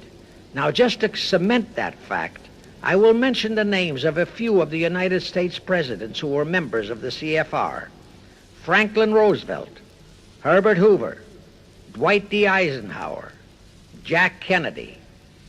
Others who were considered for the presidency are Thomas E. Dewey, Adlai Stevenson, Nixon, and Vice President of a CFR subsidiary, Barry Goldwater. Among the important cabinet members of the various administrations, we have John Foster Dulles, Allen Dulles, Cordell Hull, John J. McCloy, Morgenthau, Clarence Dillon, Rusk, McNamara, and just to emphasize the red color of the CFR, we have as members such men as Alger Hess, Ralph Bunch, Pasvolsky, Harry Dexter White, real name Weiss, Owen Lattimore, Philip Jeffy, etc., etc. Simultaneously, they were flooding thousands of homosexuals and other blackmailable characters into all the federal agencies from the White House down. Remember Johnson's great friend Jenkins and Bobby Baker? Now, there were many jobs the new CFR had to accomplish. They required much help. So their first job was to set up various subsidiaries to whom they assigned special objectives. I can't name all the subsidiaries in this recording, but the following are a few. The Foreign Policy Association, FPA, the World Affairs Council, WAC, the Business Advisory Council, BAC, the notorious ADA, Americans for Democratic Action, virtually headed by Walter Reuther, the notorious 1313 in Chicago. Barry Goldwater was, and no doubt still is, a vice president of one of the CFR subsidiaries. In addition, the CFR set up special committees in every state in the Union, to whom they assigned the various local state operations. Simultaneously, the Rothschilds set up similar CFR-like control groups in England, France, Germany, and other nations to control world conditions and cooperate with CFR to bring about another world war. But the CFR's first and foremost job was to get complete control of our mass communications media. The control of the press was assigned to Rockefeller. Thus, Henry Luce, who recently died, was financed to set up a number of national magazines, among them Life, Time, Fortune, and others, which publish USSR in America. The Rockefellers also directly or indirectly financed the Cowles Brothers Look magazine and a chain of newspapers. They also financed a man named Sam Newhouse to buy up and build a chain of newspapers all over the country. And the late Eugene Meyer, one of the founders of CFR, bought the Washington Post, Newsweek, the weekly magazine, and other publications. At the same time, CFR began to develop and nurture a new breed of scurrilous columnists and editorial writers, such as Walter Lippmann, Drew Pearson, the Alsops, Herbert Matthews, Irwin Canham, and others of that ilk, who called themselves liberals, who proclaimed that Americanism is isolationism, that isolationism is warmongerism, that anti-communism is anti-Semitism and racism. All that took time, of course, but today our entire press, except for some local small-town papers and weeklies published by patriotic organizations, is completely controlled by CFR stooges, and thus they finally succeeded in breaking us up into a nation of quarreling, wrangling, squabbling, hating factions. Now, if you still wonder about the slanted news and outright lies you read in your paper, you have the answer. To the Lehmans, Goldman Sachs, Kuhn Loeb, and the Warburgs, the CFR assigned the job of getting control of the motion picture industry, Hollywood, radio and television, and believe you me, they succeeded. If you still wonder about the strange propaganda broadcasts by the Ed Murrows, Chet Huntley, Howard K. Smith, Eric Severide, Drew Pearson, and others of that ilk, you have the answer. If you wonder about all the smut, sex, pornography, and mixed marriage films you see in your movie theater and on your TV set, all of which is demoralizing our youth, you have the answer. The whole story of the CFR conspiracy takeover of our mass communications media is far too long to include in this recording, but you can find it in the News Bulletin number 125, entitled How to Get the Reds Out of Communications Media. It was published and brought up to date by the Cinema Educational Guild. It tells in detail how the press, the movies, TV, and radio have been, and still are, used to brainwash the people, to demoralize our youth, and they have been and still are encouraging and creating sympathy for the rioting Negro civil rights lawlessness. You can get a copy of this news bulletin by writing to the Cinema Educational Guild, Post Office Box 46205, Hollywood, California. Now, to refresh your memory, let's go back for a moment. Wilson's flop had torpedoed all chances of transforming that League of Nations into the conspirators' hoped-for one-world government housing. So the Jacob Schiff plot had to be done all over again, and they organized the CFR to do it. We also know how successfully the CFR did that job of brainwashing and destroying the unity of the American people. But as was the case with the Schiff plot, the climax and the creation of a new housing for their one-world government required another world war, a war that would be even more horrible and more devastating than the First World War, in order to get the people of the world to again clamor for peace and a means to end all wars. But the CFR realized that the aftermath of World War II would have to be more carefully planned so that there would be no escape from the new one-world trap, another League of Nations, that would emerge from the new war, the trap we now know as the United Nations. And they hit upon a perfect strategy to ensure that no escape. Here's how they did it.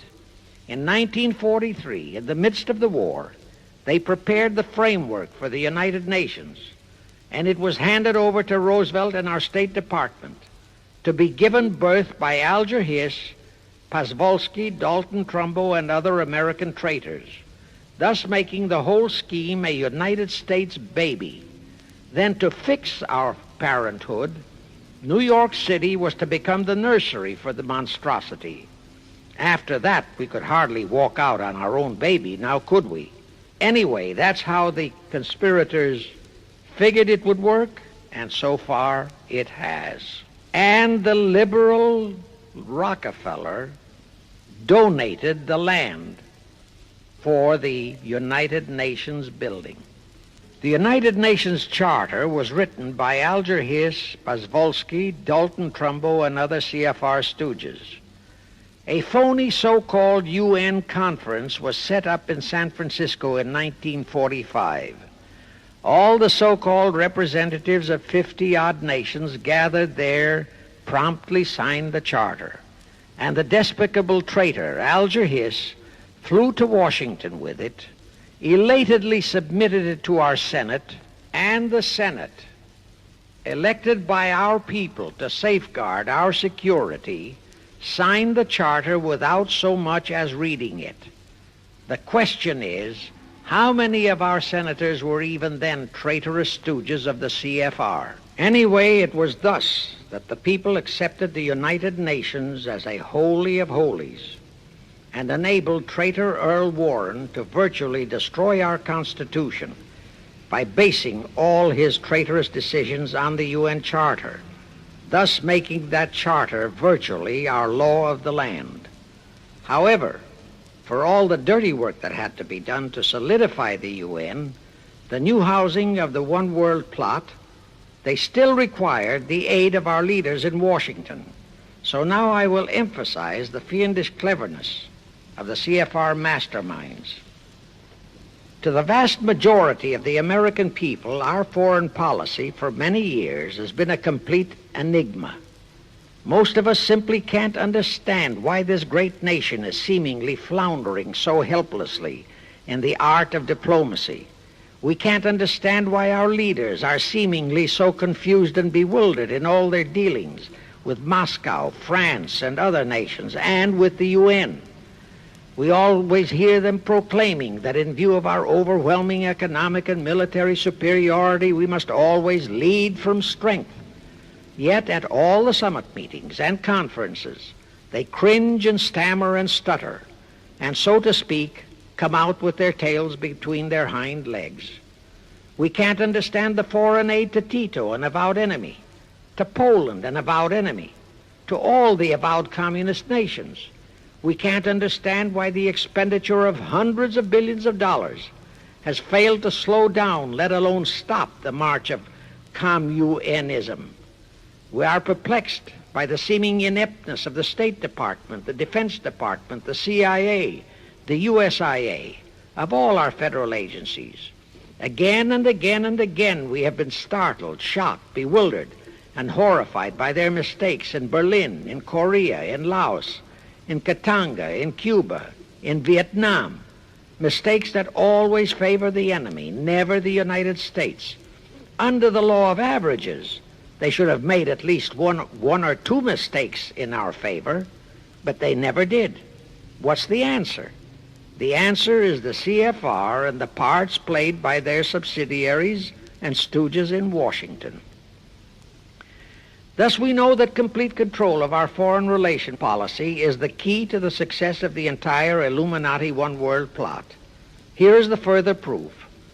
Earlier, I fully established that Schiff and his gang had financed the Lenin-Trotsky-Stalin takeover of Russia and fashioned its communist regime into becoming their chief instrument to keep the world in turmoil and to finally terrorize all of us into seeking peace in a UN one-world government. But the conspirators knew that the Moscow gang could not become such an instrument until and unless the whole world would accept the communist regime as the legitimate, de jure government of Russia. Only one thing could accomplish that: recognition by the United States. The conspirators figured that the whole world would follow our lead, and that's when the Wilson flop very nearly wrecked the entire plot. Throughout the following 3 Republican administrations, the CFR pulled every trick in their bag to induce Harding, Coolidge, and Hoover to grant that recognition, but all 3 refused. As a result, in the late 1920s, the Stalin regime was in dire straits. Despite all purges and secret police controls, the Russian people were growing more and more restive. It is a matter of record, admitted by Litvinov, that during 1931 and 1932, Stalin and his whole gang were always packed and ready for instant flight. Then in November 1932, the conspirators achieved their greatest coup. They landed Franklin Roosevelt in the White House. Crafty, unscrupulous, utterly without conscience, that charlatan traitor turned the trick for them. Without even asking consent of Congress, he unlawfully proclaimed recognition for the Stalin regime. That did it. And exactly as the conspirators figured, the whole world did follow our lead. Automatically, that squelched the previously growing resistance movement of the Russian people. That automatically launched the greatest menace the civilized world has ever known. The rest is too well known to need repeating. We know how Roosevelt and his traitorous State Department kept building up the communist menace right here in our own country, and thus throughout the world. We know how he perpetrated that Pearl Harbor atrocity for his excuse to hurl us into World War II. We know all about his secret meetings with Stalin at Yalta and how he, with Eisenhower's help, delivered the Balkans and Berlin to Moscow. And last, but by no means least, we know that 20th century Benedict Arnold not only dragged us into that new corridor, the United Nations, into one world government, but actually schemed all the arrangements to plant it within our country. In short, the day that Roosevelt entered the White House, the CFR conspirators regained full control of our foreign relations machinery and firmly established the United Nations as the housing for the Illuminati one world government. I wish to stress one other very vital point. That Wilson League of Nations flop brought Schiff and his gang to the realization that control of just the Democratic Party was not enough. True, they could create a crisis during the Republican administration, as they did in 1929 with their Federal Reserve manufactured crash and depression, which would bring another Democrat stooge back into the White House. But they realized that a 4-year disruption in their control of our foreign relation policies could play havoc with the progress of their conspiracy. It could even break up their entire strategy, as it almost did before Roosevelt saved it with his recognition of the Stalin regime. Thereupon, after that Wilson debacle, they began to formulate plans to achieve control of both of our national parties. But that posed a problem for them. Manpower, stooges in the Republican Party, also added manpower for the Democratic Party, because control of just the man in the White House would not be enough. They'd have to provide that man with trained stooges for his entire cabinet, men to head the State Department, the Treasury Department, the Pentagon, the CIA, the USIA, etc. In short, every member of the various cabinets would have to be a chosen tool of the CFR, such as Rusk and McNamara, also all undersecretaries and assistant secretaries. That would give the conspirators absolute control of all our policies, both domestic and, most important, foreign. That course of action would require a reserve pool of trained stooges, instantaneously ready for administrative changes and for all other exigencies. All such stooges would of necessity have to be men of national reputation, high in the esteem of the people, but they would have to be men without honor, without scruple, without conscience, men who would be vulnerable to blackmail. It is needless for me to stress how well the CFR succeeded. The immortal Joe McCarthy fully revealed that there are thousands of such security risks in all federal agencies. Scott McCloud unmasked thousands more, and you know the price Otepka has had to pay and is still paying for his expositions before a Senate committee of the traitors in the State Department. And you know that the men in the State Department who delivered Cuba to Castro have not only been shielded, but promoted. To the crux of the whole one-world government plot and the maneuvering necessary to create another League of Nations to house such a government. As I have already stated, the conspirators knew that only another world war was vital for the success of their plot. It would have to be such a horrifying world war that the peoples of the world would cry out for the creation of some kind of a world organization that could assure everlasting peace. But how could such a war be brought about? All the European nations were at peace. None had any quarrels with their neighboring nations. And certainly their tools in Moscow wouldn't dare to start a war. Even Stalin realized that it would mean the overthrow of his regime unless so-called patriotism would weld the Russian people behind him. But the conspirators had to have a war. They had to find or create some kind of an incident to launch it. And they found it in a little inconspicuous and repulsive little man who called himself Adolf Hitler. Hitler, an impecunious Austrian house painter, had been a corporal in the German army. He made the defeat of Germany into a personal grievance.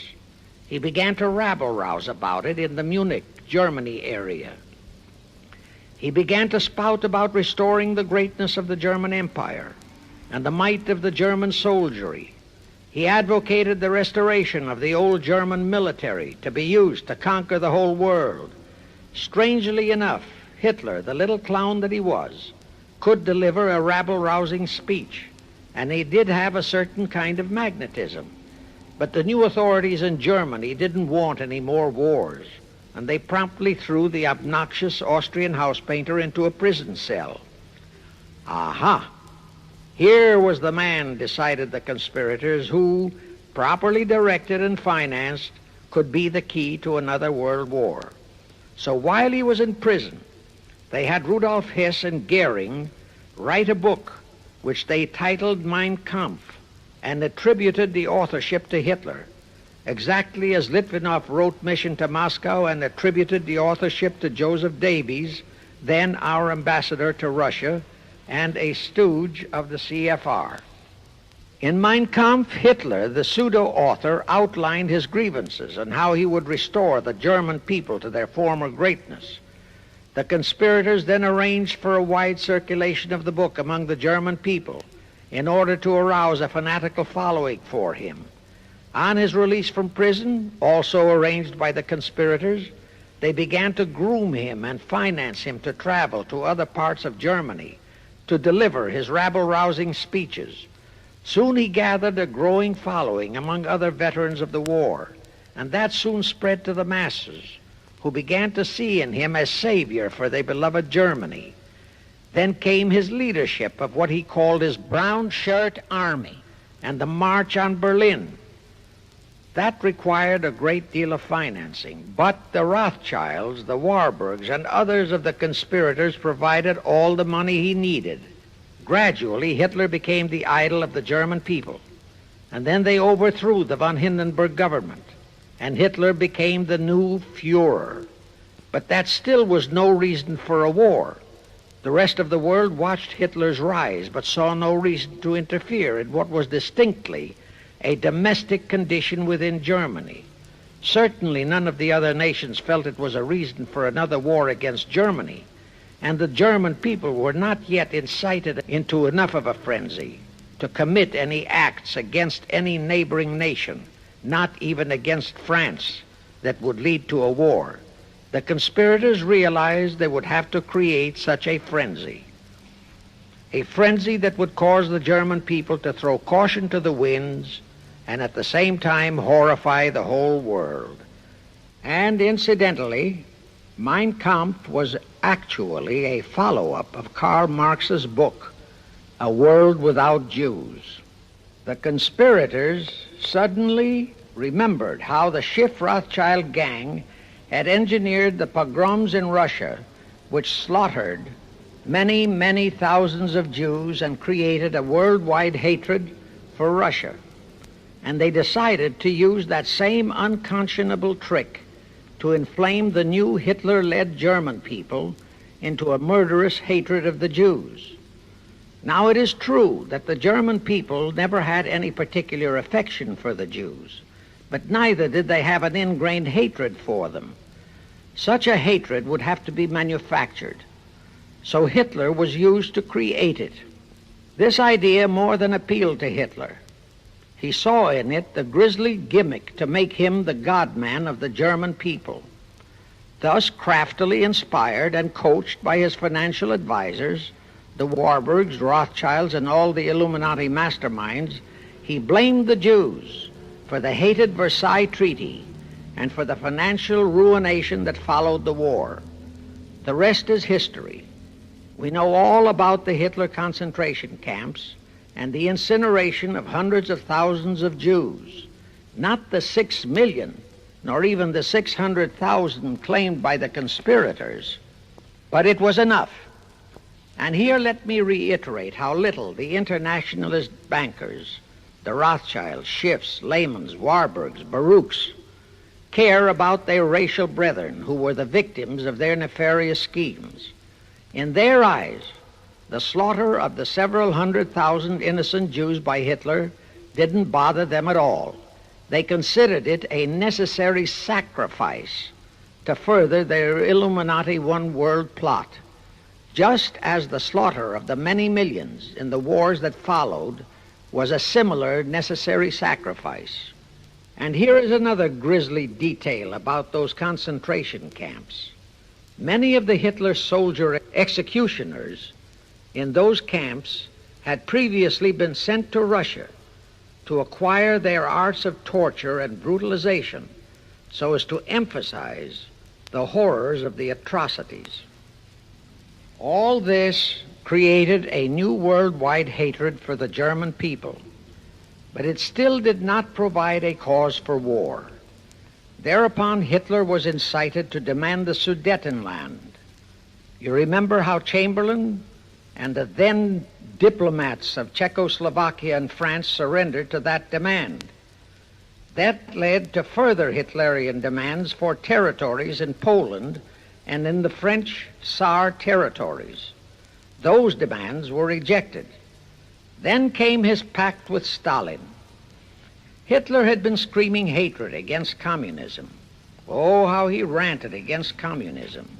But actually, Nazism was nothing but socialism, and communism is, in fact, socialism. But Hitler disregarded all that. He entered into a pact with Stalin to attack and divide Poland between them. While Stalin marched into one part of Poland, for which he was never blamed, the Illuminati mastermind saw to that, Hitler launched a blitzkrieg on Poland from his side. The conspirators finally had their new world war, and what a horrible war it was. And in 1945, the conspirators finally achieved the United Nations, their new housing for their one world government. And truly amazing, all of the American people hailed this foul outfit as a holy of holies, even after all the true facts about how the UN was created were revealed. The American people continued to worship that evil outfit. Even after Alger Hess was unmasked as a Soviet spy and traitor, the American people continued to believe in the UN. Even after I had publicly revealed the secret agreement between Hess and Molotov that a Russian would always be the head of the military secretariat, and by that token, the real master of the UN, most of the American people continued to believe that the UN could do no wrong. Even after Trygve, the first Secretary General of the UN, confirmed that Hess-Molotov secret agreement in his book For the Cause of Peace, the vast majority of our people refused to lose faith in the UN. Even after the truth about the Korean War was revealed, how the Russian General Vasiliev, head of that UN military secretariat, was given a leave of absence by the UN so that he could take command of the North Koreans and Red Chinese who were fighting the so-called UN police action under our own General MacArthur, who by orders of the UN was fired by the pusillanimous Truman in order to prevent his winning that war. Our people still believed in the UN, despite our 150,000 sons who were murdered and maimed in that war. The people continued to regard the UN as a sure means for peace. Even after it was revealed in 1951 that the UN, using our own American soldiers under UN command and the UN flag, in collusion with our traitorous State Department and the Pentagon, had been invading many small cities in California and Texas in order to perfect their plan for the complete takeover of our country, most of our people brushed it off and continued their belief that the UN is a holy of holies. Do you know that the UN Charter was written by traitor Alger Hess, Molotov, and Vishinsky? That Hess and Molotov had made that secret agreement that the military chief of the UN was always to be a Russian appointed by Moscow? Do you know that at their secret meetings at Yalta, Roosevelt and Stalin, at the behest of the Illuminati, operating as the CFR, decided that the UN must be placed on American soil? Do you know that most of the UN Charter was copied intact, word for word, from the Marx Manifesto and Russia's so-called Constitution? Do you know that the only two senators who voted against the UN so-called treaty were the only two senators who had read it? Do you know that since the UN was founded, communist enslavement has grown from 250 million to 1 billion?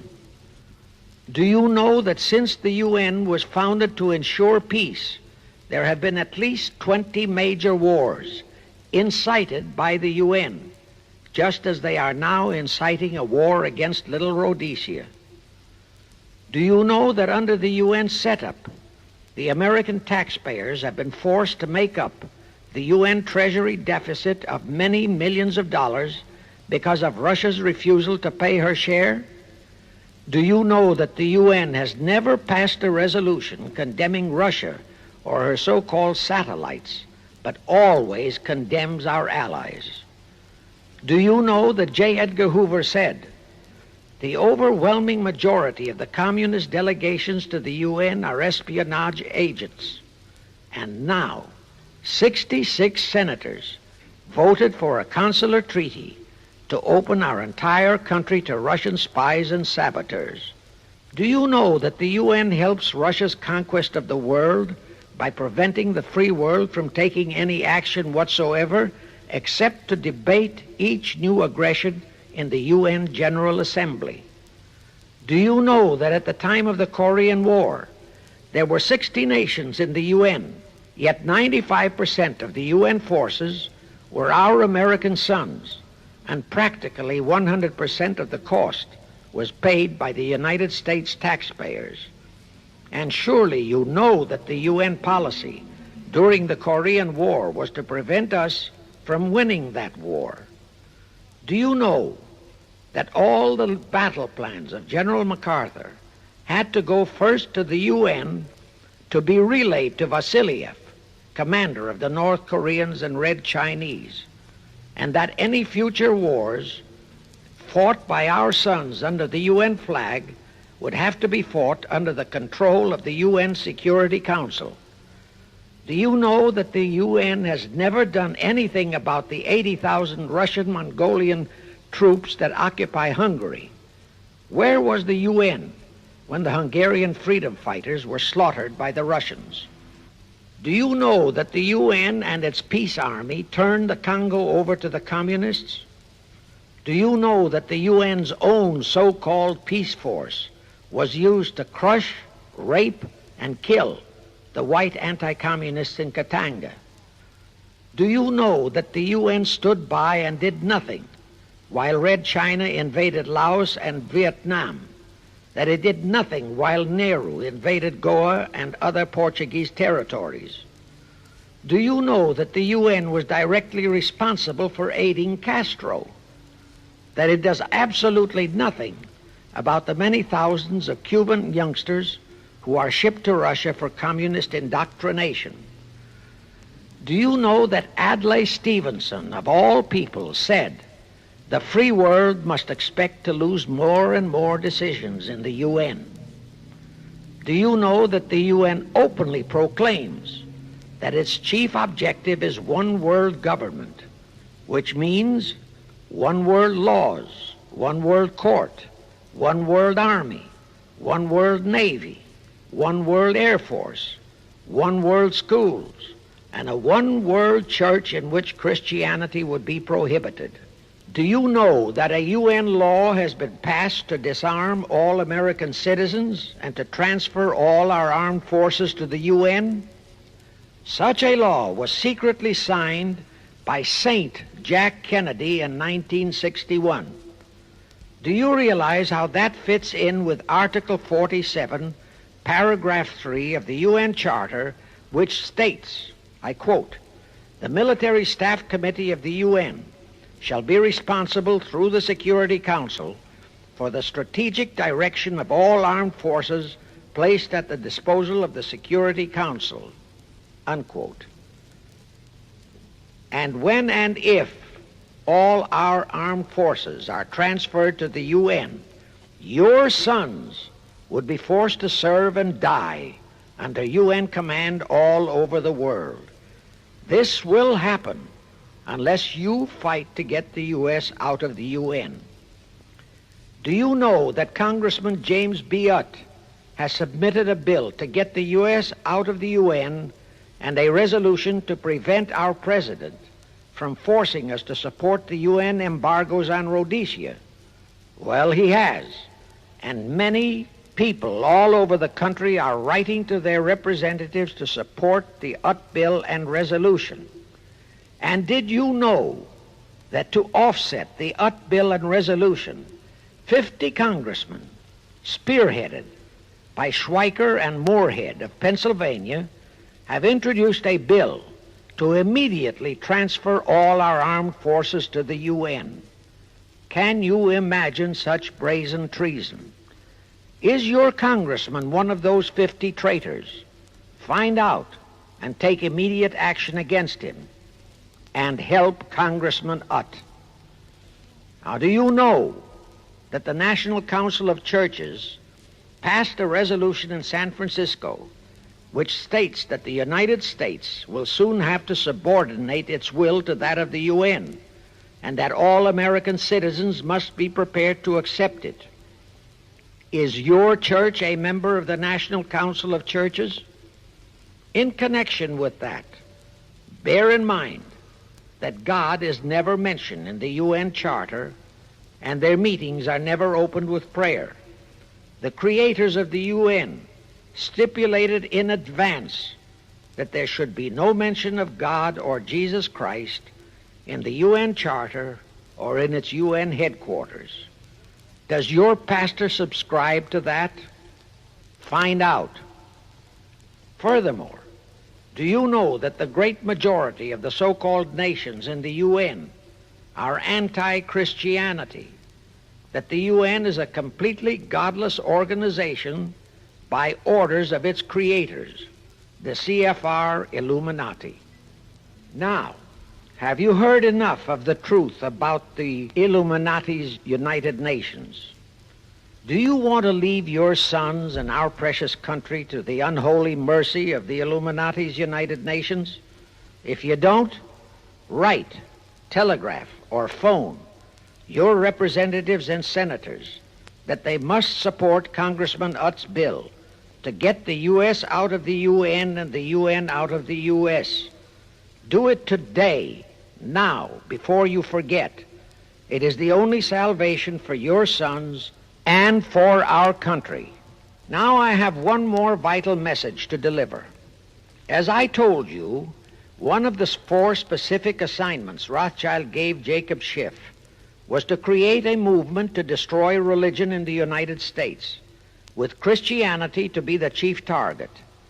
For a very obvious reason, the Anti-Defamation League wouldn't dare to attempt it, because such an attempt could create the most terrible bloodbath in the history of the world, not only for the ADL and the conspirators, but for the millions of innocent Jews. Schiff turned that job over to Rockefeller for another specific reason. The destruction of Christianity could be accomplished only by those who are entrusted to preserve it, by the pastors, the men of the cloth. As a starter, John D. Rockefeller picked up a young so-called Christian minister by the name of Dr. Harry F. Ward, Reverend Ward, if you please. At that time, he was teaching religion at the Union Theological Seminary. Rockefeller found a very willing Judas in this reverend. Thereupon, in 1907, he financed him to set up the Methodist Foundation of Social Service. And Ward's job was to teach bright young men to become so-called ministers of Christ and to place them as pastors of churches.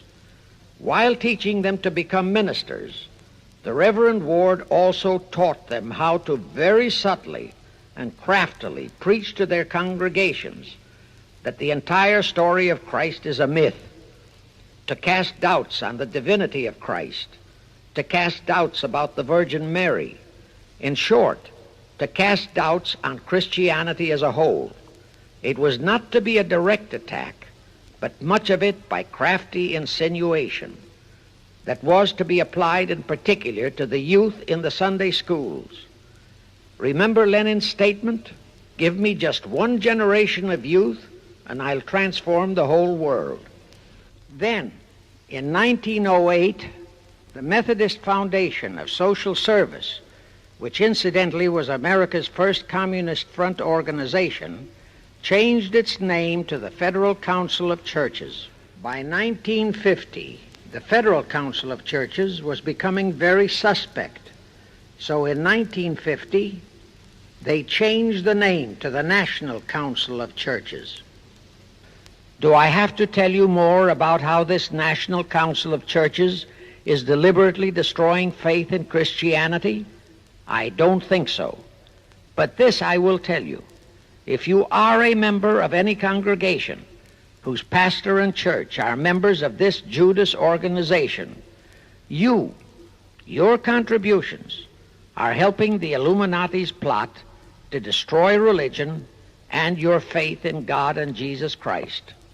Thus you are deliberately delivering your children to be indoctrinated with disbelief in God and church, and which can easily transform them into atheists.